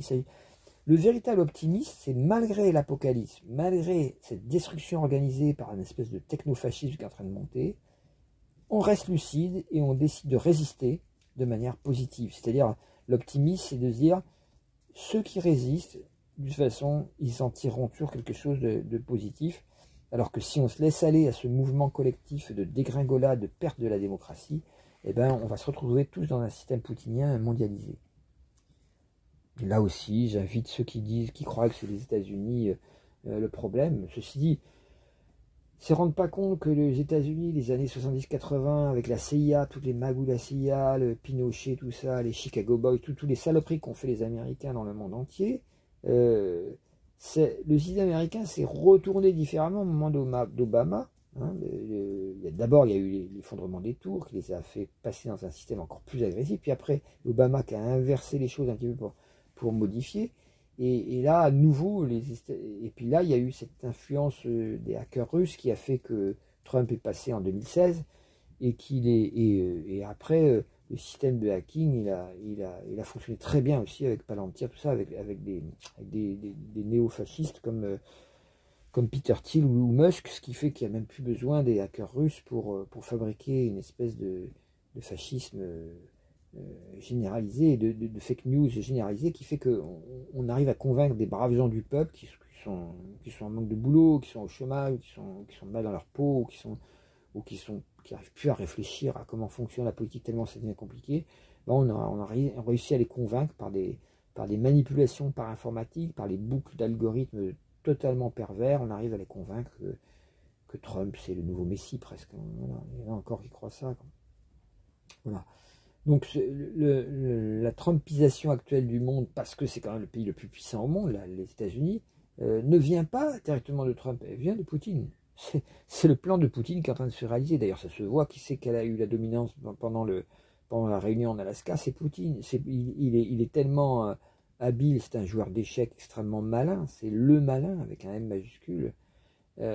C'est que son énergie, on pourrait dire satanique, est tout simplement est plus forte que l'énergie un peu arrogante, un peu bête de Trump, qui est voilà, une espèce de quelqu'un qui est une espèce de pervers narcissique, paranoïaque, un peu qui est resté coincé dans l'enfance finalement, dans une enfance mal vécue. Donc c'est pas sa folie mène le monde actuellement et met le résultat de cette théorie poutinienne qui est derrière tous les discours de Trump et qui est derrière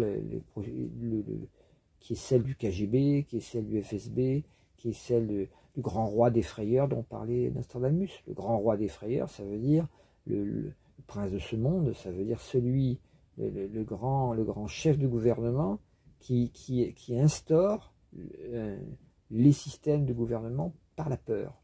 Et qui est-ce qui est spécialiste de ça? Qui est-ce qui a étudié ça pendant des décennies? C'est l'URSS d'abord et la Russie poutinienne ensuite. Poutine, n'oublions pas qu'il était chef du KGB. Chef du KGB, c'est-à-dire chef d'une espèce de Gestapo intérieur qui était spécialiste dans le lavage de cerveau, dans la destruction des âmes pour écraser toute velléité de résistance et de dissidence. C'est ça, Poutine. Et aussi mielleux puisse-il paraître en surface, c'est quelqu'un dont l'âme est profondément noire, quoi. On peut comparer à celle d'Adolf Hitler à son époque, et c'est à peu près les mêmes méthodes utilisées, si vous étudiez soigneusement la Deuxième Guerre mondiale, la montée du nazisme, vous avez exactement les mêmes méthodes utilisées, exactement les mêmes, enfin on dirait des copier-coller par moments, j'allais dire risible, c'est pas risible, parce que c'est extrêmement inquiétant que les gens sont tellement déculturés actuellement, qu'ils connaissent tellement peu leur histoire mondiale, qui ne voient pas que les mêmes processus sont mis en route. Et je parle aussi des gouvernants, qui ne voient pas qu'ils sont en train de signer des accords de Munich, alors qu'en fait, le mec, il avance ses pions avec un cynisme achevé et extrêmement dangereux, parce que c'est des gens, c'est des fous, quoi. C'est des gens qui n'ont pas de limite, quoi. Comment faire pour arrêter quelqu'un qui a l'arme nucléaire à sa disposition par missile? Comment faire pour l'arrêter? On peut se dire, ah bah oui, les Européens, ils sont faibles face à Poutine. Bah oui, mais est-ce qu'on peut vraiment... normalement, il faudrait lui foutre un coup sur le nez pour arrêter sa barbarie, quoi. Mais est-ce qu'on peut le faire, puisqu'on a plus l'OTAN, il est en train de se disloquer parce que Trump, qui est à la merci de Poutine, est en train de décider de jouer tout seul dans son coin, sans se rendre compte qu'il est en train de faire s'écrouler la plupart des équilibres mondiaux qui étaient déjà très précaires et qui étaient basés sur un capitalisme certes outrancier, mais que Trump multiplie par 10 en tant qu'outrance, et du coup le monde devient de moins en moins gouvernable et de moins en moins équilibrable. Évidemment, à qui profite le crime? C'est à Poutine. Tout ça a été construit de main de maître par ces fermes de hackers qui sont des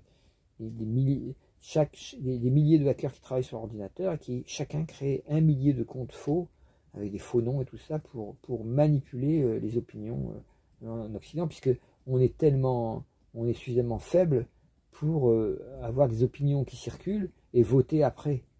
Donc il se dit, bah, ils vont voter forcément pour des conneries si je le fais gober des tas de conneries. C'est ce qu'il fait, il nous fait avaler des tas de conneries par télégramme interposé, par exemple.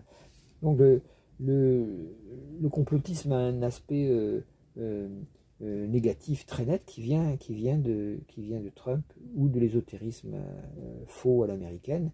Et puis il y a une partie, on pourrait dire, positive qui est due aux études que font les journalistes d'investigation, tout ça, qui montrent qu'effectivement, il y a bien un complot capitalisme mondial, on pourrait dire, une espèce de voilà, le néolibéralisme, l'école de Chicago,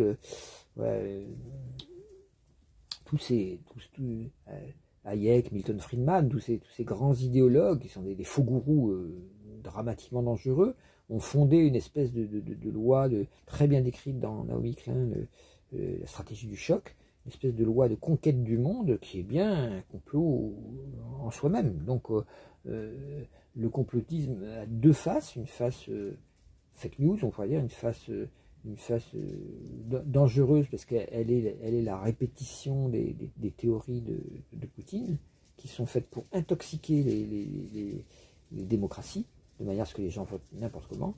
Et puis une partie qui est vraie, c'est qu'il y a des lobbies qui sont en train d'envahir le monde et qui sont sans foi ni loi, que ce soit des lobbies agricoles, que ce soit des lobbies chimiques, des labos pharmaceutiques, on l'a vu avec le Covid ou ça, des labos ou pas des labos d'ailleurs, tous les pétroliers, tout ça, c'est des gens sans foi ni loi. Et le lobby nucléaire également, qui prétend nous sauver des lobbies pétroliers, tout ça, c'est que des lobbies, donc ils nous sauvent de rien, ils sont tous en train, le même but, c'est la conquête du monde, l'extractivisme, la destruction des équilibres naturels, la destruction de la vie sur Terre, et nous sommes la vie sur Terre, nous sommes des humains, donc nous dépendons pour nos ressources, de notre eau, de notre terre, pour la nourriture qui est empoisonnée, de notre eau qui est également empoisonnée. Ça va devenir bientôt une bouteille d'eau propre, se vendra très très cher parce qu'on est en train de détruire toutes les nappes phréatiques à coups de glyphosate. Et puis on a des pauvres agriculteurs qui sont réduits à gagner très très peu en bossant comme des dingues et qui se font les protecteurs de l'agrochimie en disant ah oui, il ne faut pas nous enlever ça, sinon on ne va pas pouvoir ramasser suffisamment de betteraves pour payer. Mais bon sang, révoltez-vous pour être payé, ne vous révoltez pas pour défendre des poisons, sinon comment voulez-vous qu'il n'y ait pas un agro-bashing, puisque c'est pas un agro-bashing qui a eu lieu, c'est pas contre les agriculteurs, c'est un poison-bashing qui a lieu. Et si vous défendez les poisons, comment voulez-vous qu'on vous défende? Et effectivement, il y a des moyens de faire autrement. L'agriculture bio est peut-être un peu moins rentable, mais elle est efficace au moins pour protéger la planète. Enfin bref. Donc allez voir, et c'est passé aussi à ce moment-là, elle a dû passer dans d'autres émissions, vous pouvez la chercher à plusieurs endroits, cette nana est passionnante, elle est passée aussi à Zoom Zoom Zen, l'émission d'humour là, le 29 septembre, elle est passée aussi, tout ça était, bon, le mieux c'est de voir son France 24, voilà. Donc ça, je voulais vous en parler parce que ça, c'est vraiment cet aspect Pluton, Saturne, Uranus, cet aspect-là qui se déploie, dont je vous ai parlé plusieurs fois, et qui est en train de fabriquer la société avec l'idiocratie artificielle, moi j'appelle ça l'IA, et donc qui est en train de construire une nouvelle société basée là-dessus, qui est extrêmement dangereuse parce cette nouvelle société suit inconsciemment le modèle putinien et en le rendant invisible parce qu'il va être planqué sous l'intelligence artificielle, il va être planqué sous cette espèce de remise à plat, à niveau de toutes les intelligences humaines par un point commun, une espèce de pensée commune, de pensée unique qui n'est pas dite évidemment, qui va être les algorithmes qui vont nous répéter ce qui se dit communément sur chaque sujet. Chercher astrologie sur Wikipédia, déjà c'est pas brillant, vous le cherchez en anglais, ça dit pas la même chose qu'en français, parce qu'en français il y a eu déjà un lavage de cerveau qui a été organisé par les scientistes. À ce propos, je vais faire ma petite pique sur Gérard Miller, là, qui est une espèce de gourou obscurantiste du scientisme, Pour moi, le pire obscurantisme actuel, on n'est plus à l'époque de Galilée où c'était l'Église qui était obscurantiste et puis les savants étaient ceux qui faisaient monter la science pour arriver à ce qu'on voie le monde de manière un peu plus juste que la Terre est plate. Ou je sais pas, non, enfin, ils ne pensaient même pas que la Terre était plate. Mais disons que il fallait suivre la Bible, sinon hors de la Bible, point de salut. Donc Galilée était des vrais résistants, mais les vrais résistants maintenant ils sont plus, c'est peut-être des scientifiques d'ailleurs, mais ils sont pas dans le scientisme. Le scientisme est une idéologie de la science, une espèce de religion de la science. Donc Gérard Miller était une espèce de militant, de gourou, voilà, psychanalyste et hypnothérapeute qui a commis de nombreux viols de jeunes filles, souvent mineures d'ailleurs, sous hypnose, carrément l'hypnothérapeute, super, sous hypnose, ou alors sous effet de drogue ou d'alcool, mais à chaque fois, il a bien précisé avec leur consentement. Hein. C'est bien sûr, ils étaient consentants, complètement bourrés ou sous hypnose, mais consentantes. C'est génial.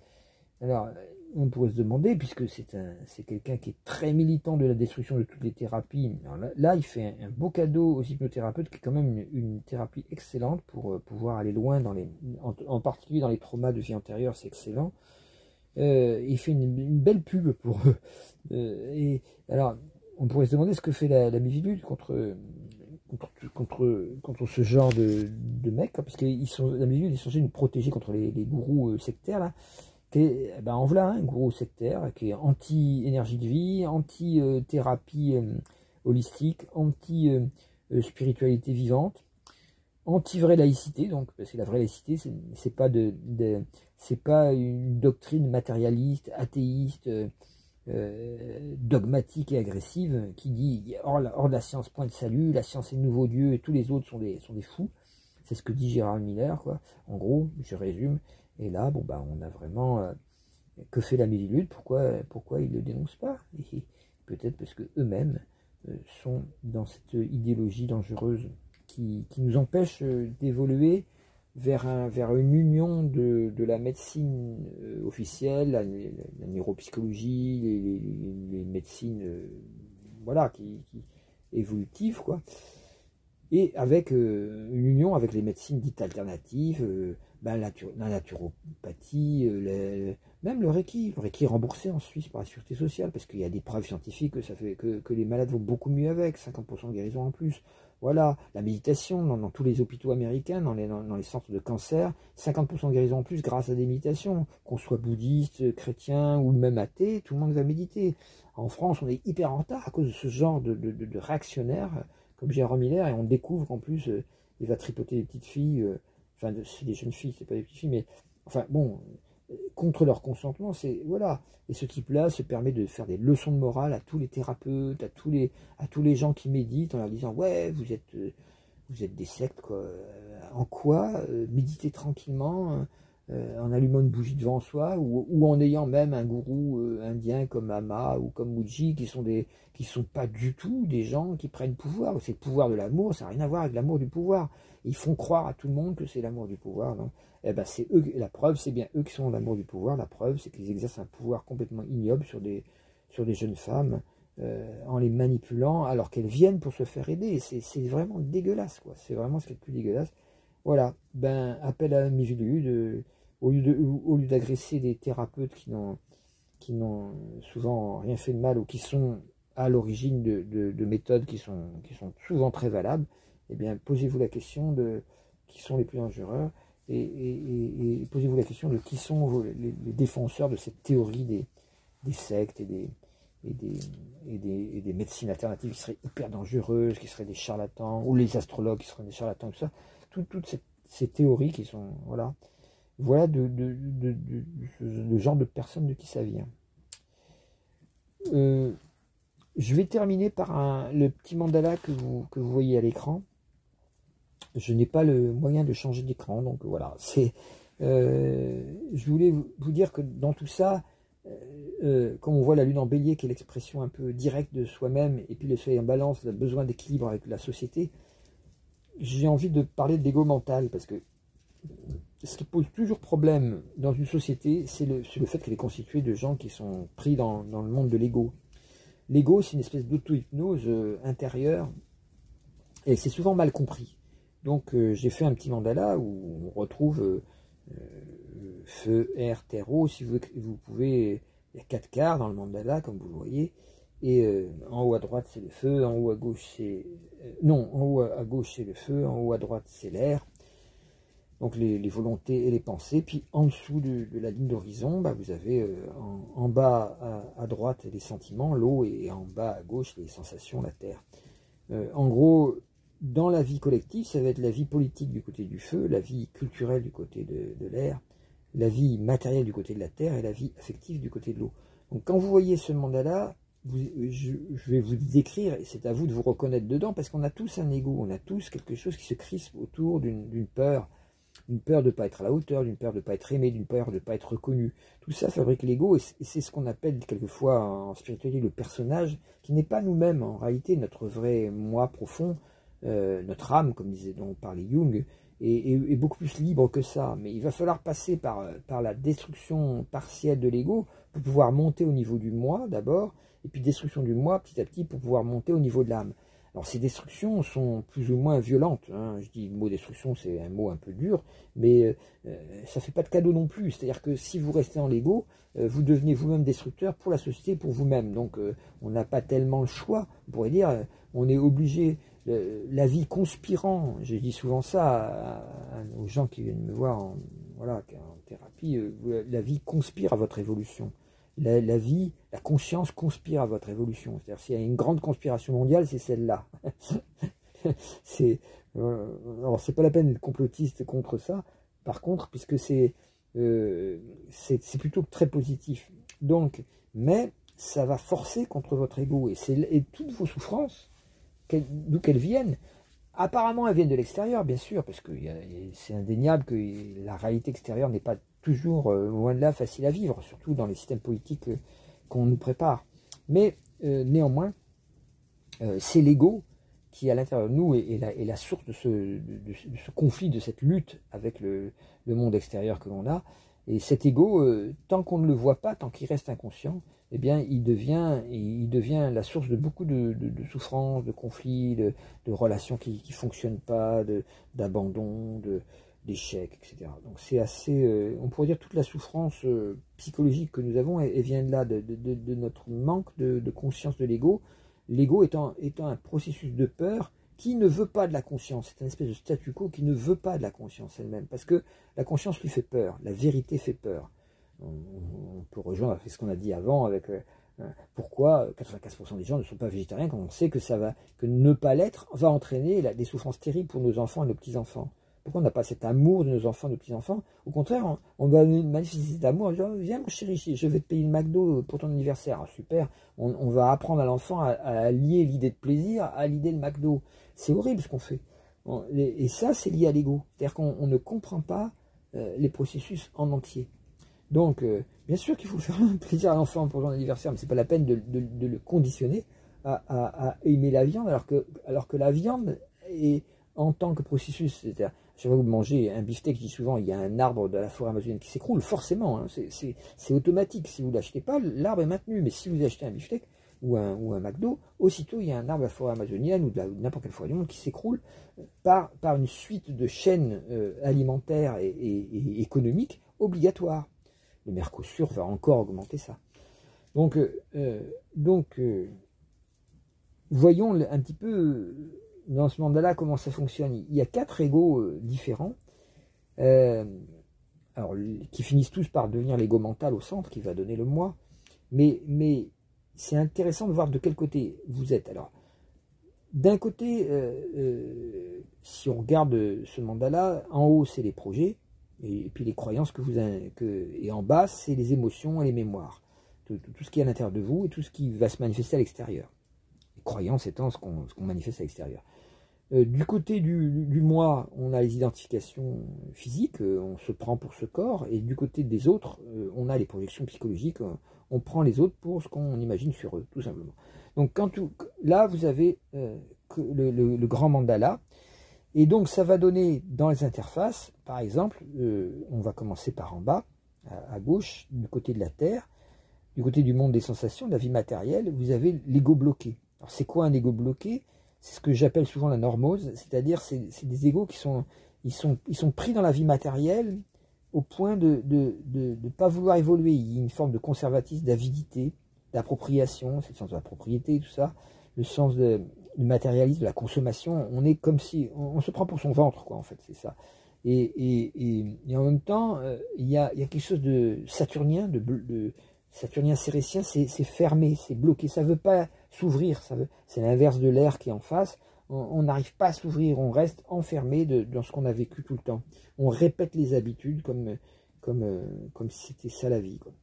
Bon, il y a énormément de gens qui sont là-dedans, hein. Je les appelle des fois un peu méchamment les pousseurs de caddie, au sens qu'ils ont tendance à être complètement adaptés au monde de ce que j'appelle la consoumission, c'est-à-dire une espèce ben voilà, vous l'avez compris. Voilà, c'est-à-dire on est prisonnier d'une espèce de monde de l'argent et de la nourriture, avec souvent des nourritures relatées et pas du tout bonnes, et d'une pauvreté qui s'ensuit, parce que plus vous êtes malade parce que vous mangez mal, plus évidemment votre situation économique va s'aggraver, bien que vous fassiez très attention à compter vos sous, et il y en a de moins en moins. La maladie n'aidant pas. L'autre ego, qui est plus lié à la vie affective ou des sentiments, c'est ce qu'on appelle l'ego contrarié. Alors celui-là, il était bien étudié par Freud et tout ça. C'est l'ego de la névrose, c'est-à-dire de quelque chose qui va s'inhiber à l'intérieur. Les désirs vont être... la vie affective est des fois difficile, et il va y avoir des échecs dans la vie affective qui vont entraîner du ressentiment, ou de l'inhibition, ou du masochisme, hein. On va essayer de se faire aimer quand même en se transformant en carpette, dans une soumission ou dans la plainte. Voilà, donc là, ça veut dire au secours, aidez-moi, je suis malheureux. C'est l'ego contrarié, c'est-à-dire que c'est un ego où on n'arrive pas. Alors, des fois, il y a des gens qui sont là-dedans, qui s'imaginent qu'ils n'ont pas d'ego. Ben non, moi, j'ai pas beaucoup d'ego, parce qu'ils s'imaginent que l'ego, c'est se mettre en avant. L'ego contrarié se met jamais en avant, bien au contraire. Il est caché, il est à l'intérieur. Mais il est très hyper susceptible, donc c'est là où on le reconnaît. Si vous lui dites quelque chose qui est vrai, qui correspond à un comportement qu'il a eu, tout de suite il va se rentrer dans sa coquille, sortir les pinces de crabe. C'est l'eau, hein, comme le cancer, il va sortir ses pinces de crabe. Au secours, on m'agresse, quoi, on m'agresse. Donc il y a une plainte, il y a une espèce d'inhibition, de soumission, d'enfermement dans des émotions, des peurs du passé souvent. Donc ça, faut se rappeler, évidemment, la plainte. Oh, que je suis malheureux. Oh, pourquoi les autres ne m'aident pas, voilà, etc. Donc ça, c'est intéressant de voir aussi. Donc voilà pour les deux égos un peu plus intérieurs. J'allais dire féminin, mais pas forcément, parce que l'ego bloqué peut être aussi très masculin. En tout cas, l'ego contrarié peut être plus féminin, dans le sens que, pas féminin au sens les femmes, mais féminin au sens lié à la vie du cœur, à la vie affective, hein. Alors, en face, on va passer en face, justement, en face de l'ego contrarié, on a quoi? Comme par hasard, ça s'emboîte ou ça s'imbrique de manière névrotique avec l'ego conforté. Alors lui, c'est l'ego masculiniste, l'ego masculin, pas au sens des hommes forcément, mais au sens de l'agressivité. On le trouve, cet ego conforté, chez certaines féministes bien militantes, des vedettes du féminisme, qui le revendiquent fortement. Ça correspond un peu plus à la vie politique, c'est-à-dire celle où on s'affirme, mais c'est aussi la vie de l'entreprise. La vie politique, j'entends le mot politique avec l'organisation de la santé, de la cité, pardon. Et donc, ça peut être n'importe quelle attitude qui permet d'organiser les autres, parce qu'on les commande, là où on est chef, là où on est directeur de cabinet, ou directeur des relations humaines, enfin, tout ce qui va consister à avoir un pouvoir sur autrui. Ça peut être l'amour du pouvoir, justement. Donc, dans les comportements, il va y avoir l'égocentrisme, il va y avoir le sadisme, quelquefois, l'agressivité, l'arrogance, l'orgueil, l'arrogance, l'idée de compétition, tout le temps ils sont en compétition, et en maladie profonde, la paranoïa, c'est-à-dire une espèce de certitude qu'on est au-dessus des autres et que les autres nous en veulent et qu'ils ne reconnaissent pas notre génie, ou le pervers narcissique également qui est là-dedans. Donc là, c'est la volonté personnelle, l'amour du pouvoir qui prend le dessus de la personne. Alors les égos confortés sont très très durs à faire évoluer spirituellement, parce qu'ils sont tellement persuadés d'avoir raison qu'évidemment, c'est un peu dur En fait, l'évolution spirituelle commence toujours par une forme d'humilité. On se dit, tiens, je me suis trompé. Tiens, je croyais ça et ce n'était pas vrai. Quand on est incapable de reconnaître qu'on n'a pas raison, évidemment, on n'arrive pas à évoluer. On reste coincé complètement. Donc, on voit très bien que l'ego conforté et l'ego bloqué, ils sont du côté du moi. Ils sont du côté un peu masculin tous les deux. C'est-à-dire que ils peuvent engendrer une espèce d'affirmation, d'identification à moi, qui peut être extrêmement pénible à vivre. Évidemment, c'est des gens qui gagnent, enfin qui vont finir par être tout seuls parce qu'ils gagnent à ne pas trop emmerder leur conjoint, mais ils n'y arrivent pas parce qu'ils sont tellement... Bon, ils peuvent même finir, comme il y a un procès en ce moment là, de type qui a tué sa femme, on ne sait pas où le cadavre, mais on voit par son... Il est typiquement comme ça, quoi. C'est quelqu'un qui ne supporte pas les contredits, alors évidemment, je pense qu'il a tué. On peut monter les thèmes en astrologie de certaines affaires comme ça et en sortir très rapidement une certitude sur ce qui s'est passé. Moi, j'ai à peu près l'heure du crime aussi, grâce à ça. Donc, je ne sais plus comment il s'appelle, ce type-là, voilà. Mais bon, je pense bien qu'il n'y ait pas de corps, qu'il n'y ait pas de preuves, le faisceau de preuves psychologiques qu'il y a ne pèse pas à son avantage, même s'il a apparemment un très bon avocat. De l'autre côté, l'ego contrarié avec l'ego flou ou dispersé. Alors, le quatrième ego dont je n'ai pas parlé dans l'air, c'est l'ego flou ou dispersé. Il est lié à la vie culturelle, la vie socioculturelle, la vie professionnelle, la vie relationnelle, mais intellectuelle, on pourrait dire. Et donc, il y a une forme d'intellectualisation justement de toutes les relations, quoi. On se disperse. Alors, souvent, il y a l'idéologisation de tout, quoi. Tout est rangé dans l'appartenance à un certain type d'opinion, quoi. L'opinion est très forte.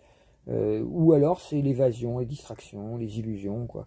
Y compris des fois les addictions à certains jeux vidéo, ou les images, les écrans, ou des drogues, comment on appelle ça, ludiques.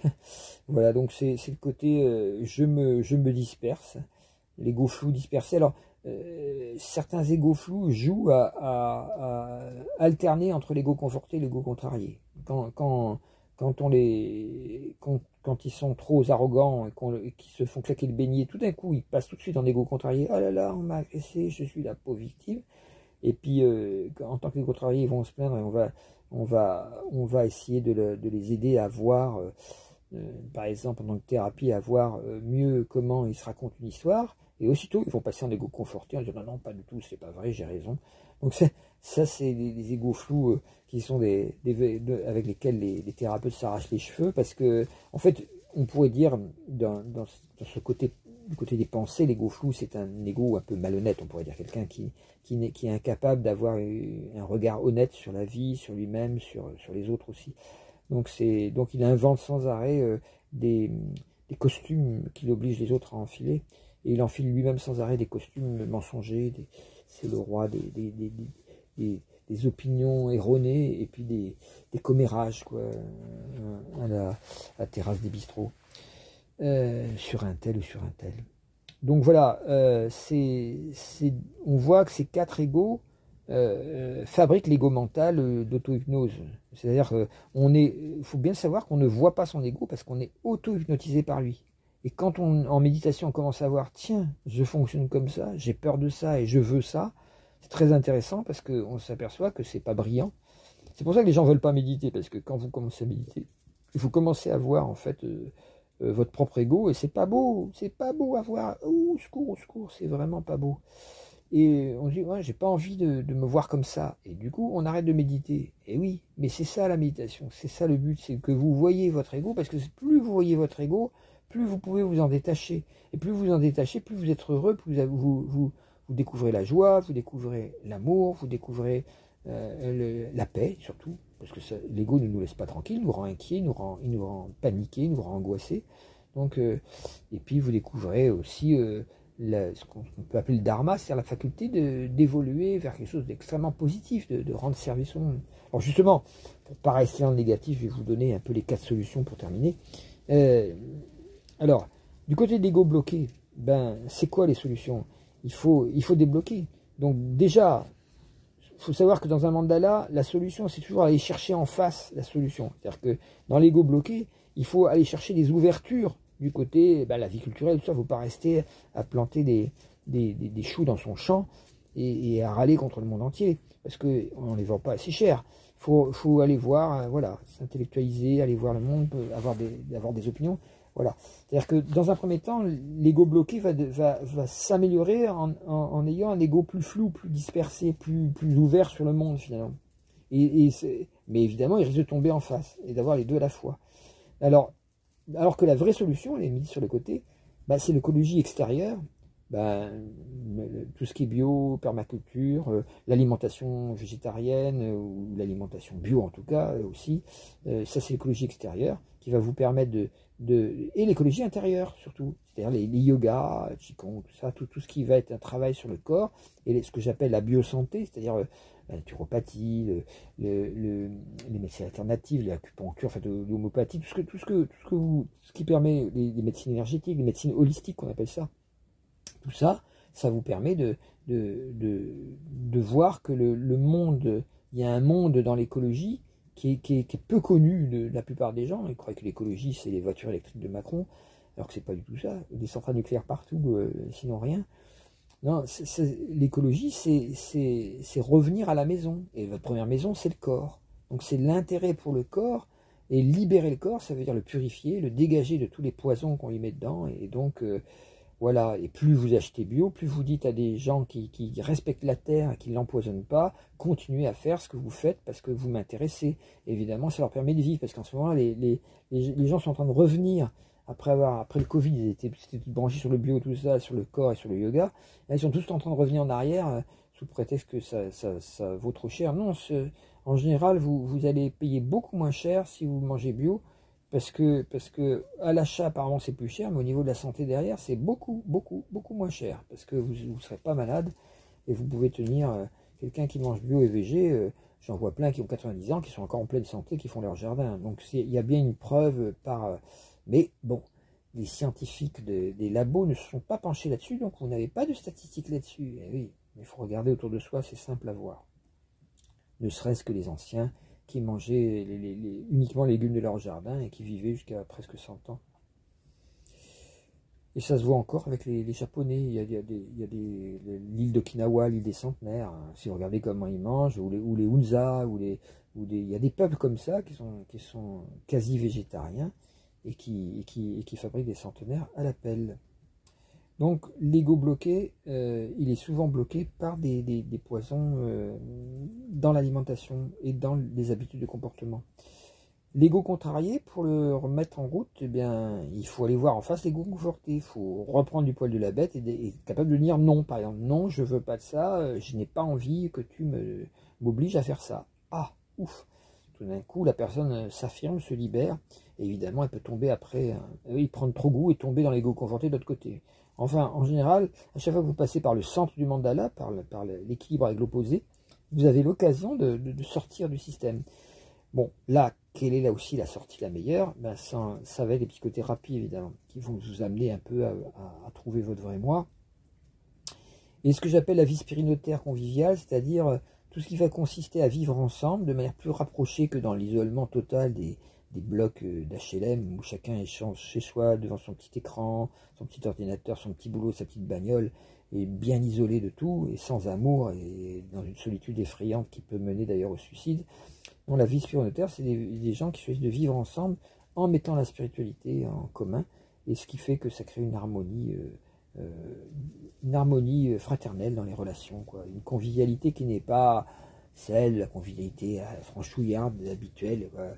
Il y a de la on partage des repas avec joie, mais il n'y a pas besoin, par exemple, d'alcool, il n'y a pas besoin de drogue, il n'y a pas besoin non plus de dindon marron, il n'y a pas besoin de dire allez, encore un petit coup. Il est bon ce cognac, oh dis donc, il est drôlement bon. Voilà, tout ce côté, cette vieille tradition française qui est une fausse convivialité. Voilà, c'est un peu la convivialité qu'on trouve à la fin des repas d'Astérix. Ça fait longtemps que c'est plus ça maintenant. Il y a quelque chose. Il y a Orelsan qui chante une chanson comme ça, un peu agressive sur les repas de famille, qui est vraiment. Mais il a raison, quoi. Il y a une autre convivialité qui est possible, quoi. Une autre vie ensemble est possible, basée sur la joie du cœur, l'échange du cœur, et pas sur l'alcool, la bouffe, la viande et tout ça, qui sont vraiment des fausses convivialités, des faux plaisirs. Le vrai plaisir, on le trouve toujours. Je trouve toujours marrant que des gens qui mangent la viande disent ah oui, les végétariens ils savent pas avoir le plaisir. C'est complètement faux. Il le goût change déjà, quand on avait ça rien, il devient beaucoup plus fin, donc les plaisirs gustatifs sont beaucoup plus intenses, d'ailleurs tous les plaisirs sont beaucoup plus intenses, pas que gustatifs, et, donc c'est l'inverse de ce qu'on nous fait croire, quoi. C'est fou, quoi. Alors que justement, la viande alourdissant les sens et alourdit le corps, il n'y a pas... Ils savent pas ce qui est bon, en fait. Ceux qui mangent dans la gastronomie française, ils savent pas ce qui est bon. D'ailleurs, la plupart des grands gastronomes, maintenant, les chefs cuisiniers, ils se dirigent de plus en plus vers une alimentation végétarienne, bien faite, avec où on marie beaucoup plus, on est moins dans le bœuf mironton, quoi.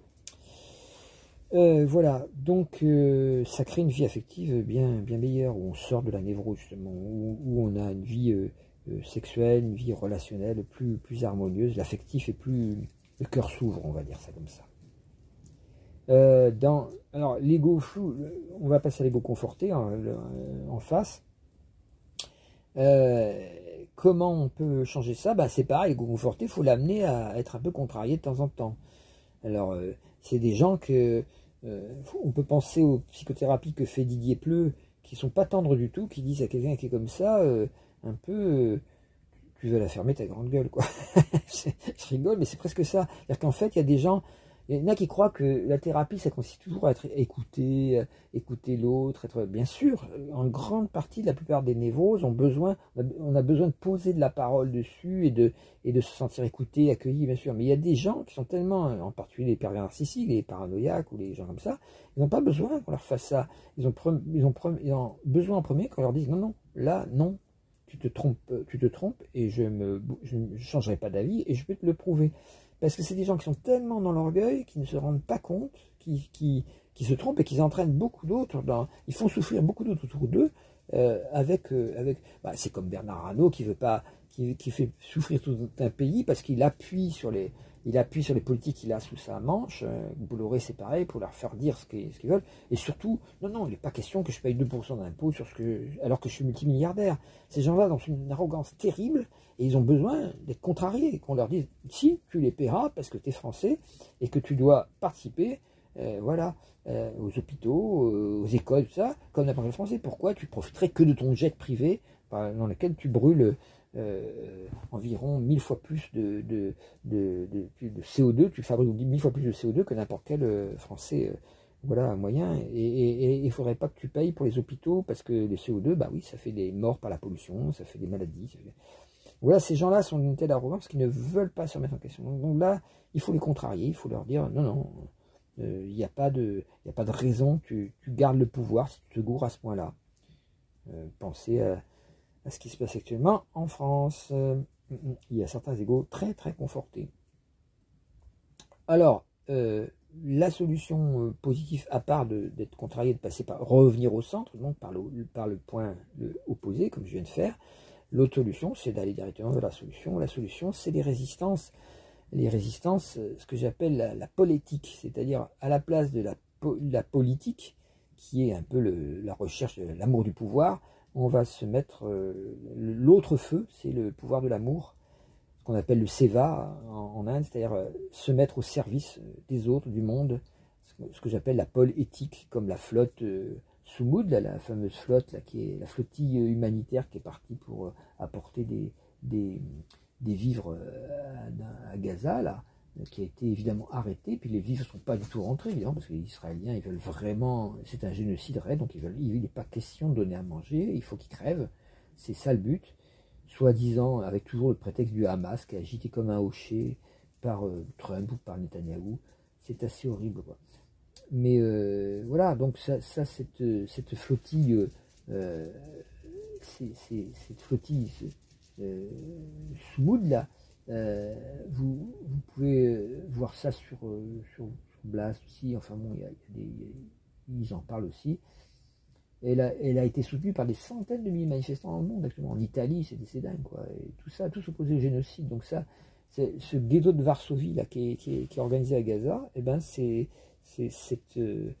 c'est combattu par le sextile Proserpine Napoléon, que je recommande d'étudier, parce que c'est l'un des aspects les plus profonds, les plus puissants, qui est en train de se déclencher dans toute l'année là, Ça va être la note positive de toute l'année 2025-2026.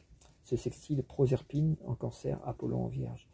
Et cette flottille Sumud, et surtout ces centaines de milliers de manifestants partout dans le monde, c'est surprenant.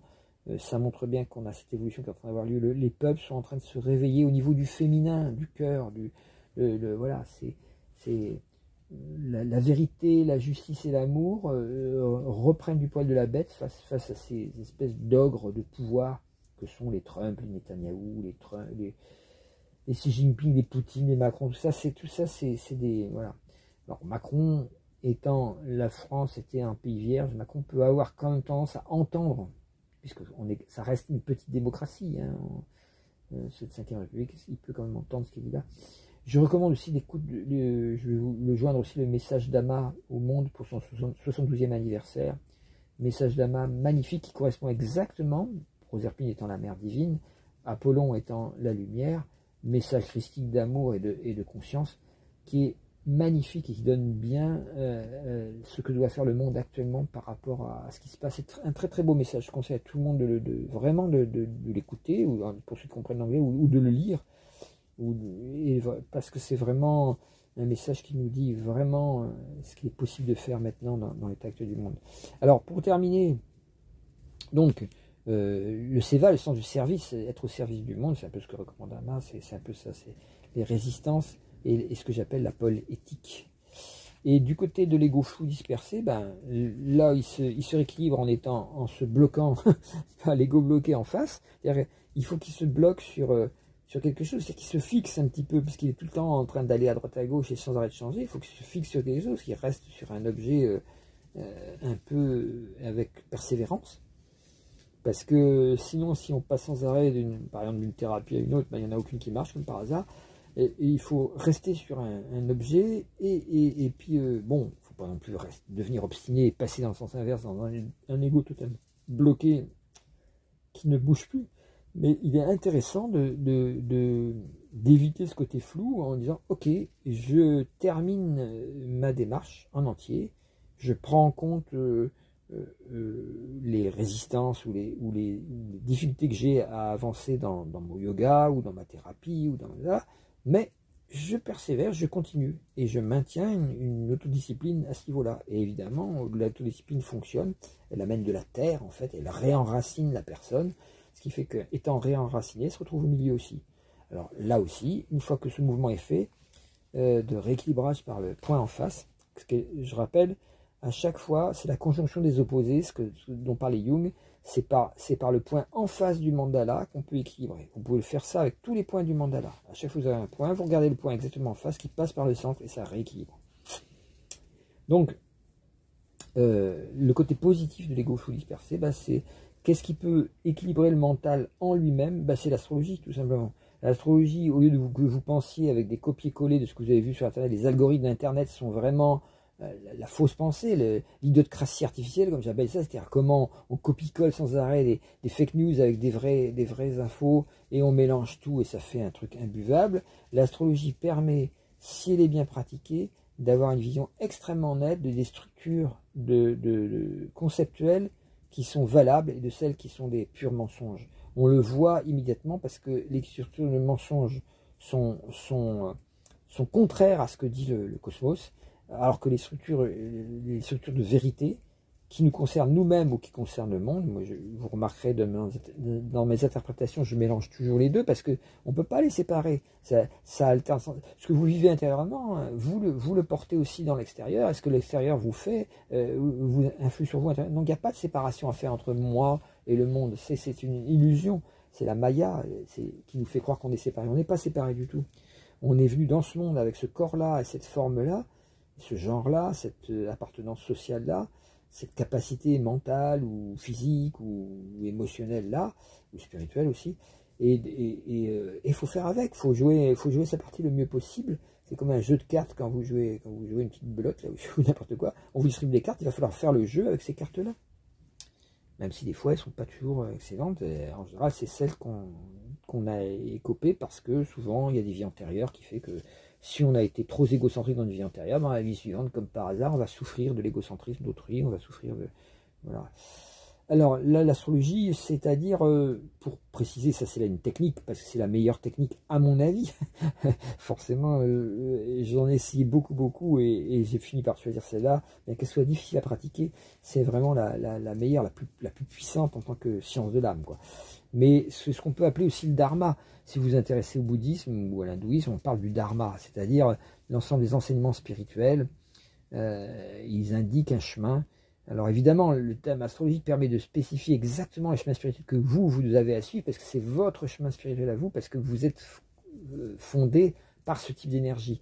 Mais si on n'a pas un thème astrologique qui est fait par quelqu'un qui a cette conscience-là, mais le fait de suivre le dharma, c'est-à-dire l'idée du dharma, c'est celle d'avoir une relation à la société qui soit la plus éthique possible, qui tienne compte des valeurs d'humanisme et des valeurs divines et spirituelles aussi. Et si vous êtes dans le dharma, évidemment, tout cet univers de distraction, d'idiocratie artificielle se fond de lui-même. Vous voyez que vous avez une parole à porter, des échanges à faire, un apprentissage à faire, des choses intéressantes à rencontrer, des films à regarder qui sont pas simplement pour se distraire ou pour rigoler. Bon, l'humour est quand même une très belle arme, mais on ne va pas cracher dessus. Hein. Je recommande souvent en dessous, sous ma vidéo à chaque fois, sous mon audio, donc plutôt, vous remarquerez à chaque fois, il y a des liens sur YouTube ou autres qui sont recommandés. N'oubliez jamais d'aller les voir, parce qu'en général, ils illustrent parfaitement ce qui a été dit pendant cette petite interprétation. Et ben voilà. Vous voyez que avec ce mandala, vous avez à la fois les 4 égos, on pourrait dire les 5 égos, puisque ces 4 égos fabriquent ce qu'on appelle l'ego mental, ce mandal d'auto-hypnose, et qui fabrique le moi. Et si on va chercher les 4 qualités en face, ben on a un rééquilibrage. Alors je rappelle que Jung utilisait les mots sensation, sentiment, pensée et intuition, et il mettait le feu l'intuition, parce que lui-même avait pas mal de feu. C'est une erreur. Alors ça paraît arrogant de corriger Jung, mais quand on monte sur les épaules d'un géant, on voit plus loin que lui. L'intuition est une synthèse et non pas, c'est une synthèse entre pensée et sensation, c'est une synthèse entre le sentiment et la volonté. Le véritable élément du feu, c'est la volonté. Volonté qui peut être séparée en deux sortes de volonté, de pouvoir. Nietzsche parlait d'énergie de puissance, quoi, de volonté de puissance, pardon, que je préfère appeler volonté d'énergie pour mieux traduire ce que voulait dire Nietzsche, parce qu'il est très mal compris, Nietzsche. Il a été même utilisé par les fachos et les nazis, donc c'est assez terrible. Alors ce qu'il voulait dire, c'est la volonté d'énergie, c'est-à-dire, et non pas volonté de puissance, parce qu'il ne faut pas confondre la puissance avec le pouvoir. La puissance, c'est quelque chose qui est à l'intérieur de vous, quelque chose qui demande à se déployer, c'est votre propre évolution en tant qu'âme. Et ça correspond à ce que disait Jung aussi, c'est-à-dire c'est l'âme. Mais donc il y a deux volontés, il y a la volonté d'énergie, et puis la volonté de pouvoir, justement l'amour du pouvoir qui correspond au côté politique, ou même politicien, comme j'appelle des fois. Donc ça, c'est un autre problème. Donc là, on a un choix à faire, et évidemment, c'est pour ça que je mets un pluriel à volonté, c'est des volontés différentes, quoi. Mais si vous appliquez la volonté de l'énergie, la volonté d'énergie d'âme, et que vous croyez très fort en elle, avec la foi, ben évidemment, il va se fabriquer, en mélangeant ça avec les sentiments ouverts, avec le cœur en face, ben, ça fait l'intuition. Donc, au centre, on a le moi égo-mental, c'est-à-dire tout ce qui par auto-hypnose justifie tout ce que je pense, bah oui, c'est moi qui le pense, donc j'ai raison. J'ai pas raison, bien sûr j'ai raison. Bah oui, j'ai raison, bien sûr j'ai raison, puisque c'est moi qui le pense. Enfin, vous n'y pensez pas. Voilà, ça c'est le mental de comptoir, de bistrot, quoi. C'est-à-dire, on ne se rend pas compte qu'on croit très fort à ce qu'on dit parce que simplement on le dit. Or, si on disait autre chose, ben on croirait en autre chose. C'est-à-dire, c'est tellement auto-hypnotisant qu'on ne voit pas à quel point ça nous illusionne sur nous-mêmes et sur le monde. Et ça, il n'y a que l'intuition méditative qui peut nous sortir de là. Et parce que c'est dans cet état de silence et de repos que vont apparaître comme des bulles ces espèces d'opinions, d'affirmations gratuites ou de traumatismes qui vont sortir comme ça et vous dire tu n'es pas ce que tu crois être, tu n'es pas l'ensemble de tes mémoires individuelles ou collectives ou l'ensemble de tes émotions, tu n'es pas cela, tu es celui qui regarde cela et qui peut s'en libérer. Et quand on découvre qu'on est celui qui regarde cela, qui peut s'en libérer et s'en détacher, eh ben, le chemin de l'évolution commence vraiment. Et là, évidemment, la conscience augmente à grande vitesse. Sinon, la conscience de l'humain augmente toujours, mais à vitesse très lente. Et avec l'histoire, ça va doucement. Ouais, pour finir, je voulais rendre hommage à Jane Goodall aussi. Allez voir les émissions sur elle, parce que c'est une de celles qui a le mieux compris le rapport aux animaux et qui a battu en brèche ces espèces de croyances un peu, ah bah non, les animaux, ils sont largement inférieurs à l'humain. En fait, si vous écoutez l'émission que j'ai conseillée de Réjeanne Sénac, là, du 29 septembre sur la Terre au carré, et vous croisez ça avec l'histoire de Jane Goodall, qui était une disciple d'Ama d'ailleurs, vous comprendrez qui sont les animaux et pourquoi on devient pire que les animaux quand on accepte de les manger sans tenir compte que ce sont des êtres sensibles. C'est-à-dire qu'il faut perdre cette habitude-là de manger les animaux, il faut les considérer comme des êtres sensibles et les respecter. Et Jane Goodall a passé toute sa vie à démontrer que c'était des êtres sensibles, intelligents, et que c'était parfois les humains qui manquaient de cette sensibilité envers eux. Voilà, parce que eux sont toujours sensibles avec nous. Donc, en tout cas, elle l'a prouvé par sa vie, et puis on le voit par ses attitudes, mais les animaux le reconnaissaient. Il y a des choses très émouvantes qui sont passées, qui ont été filmées d'elle avec des animaux qui la prennent dans les bras, et qui la serrent très fort. Bon, il y a des trucs très très émouvants qui montrent que, comme on dit, il ne leur manque que la parole. Et nous, on pourrait nous dire, on a quand même de la parole en trop. D'ailleurs, ça fait 1h51 que je parle.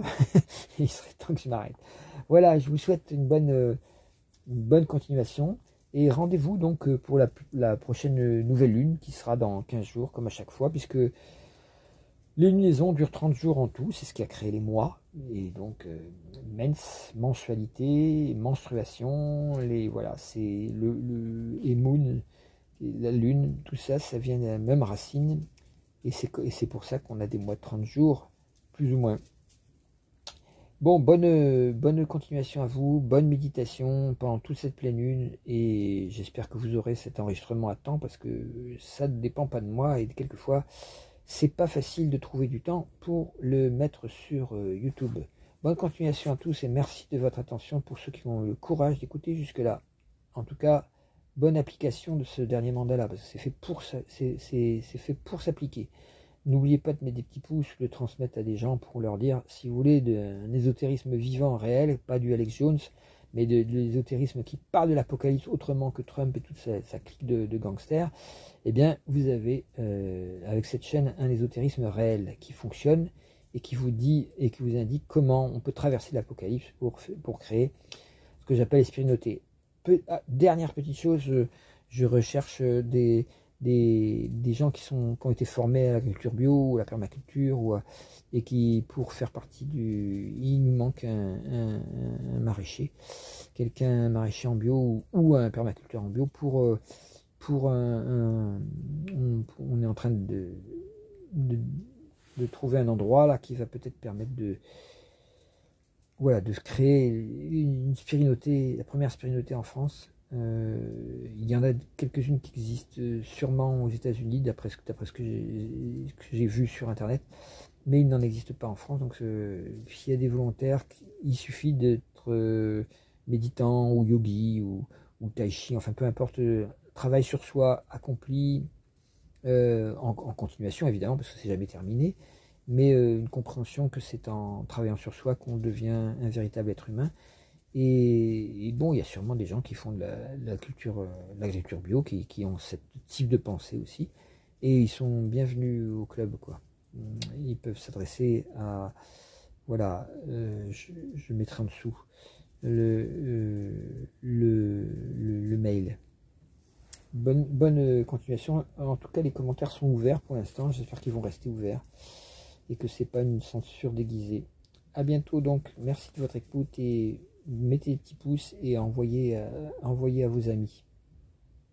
À la prochaine nouvelle lune.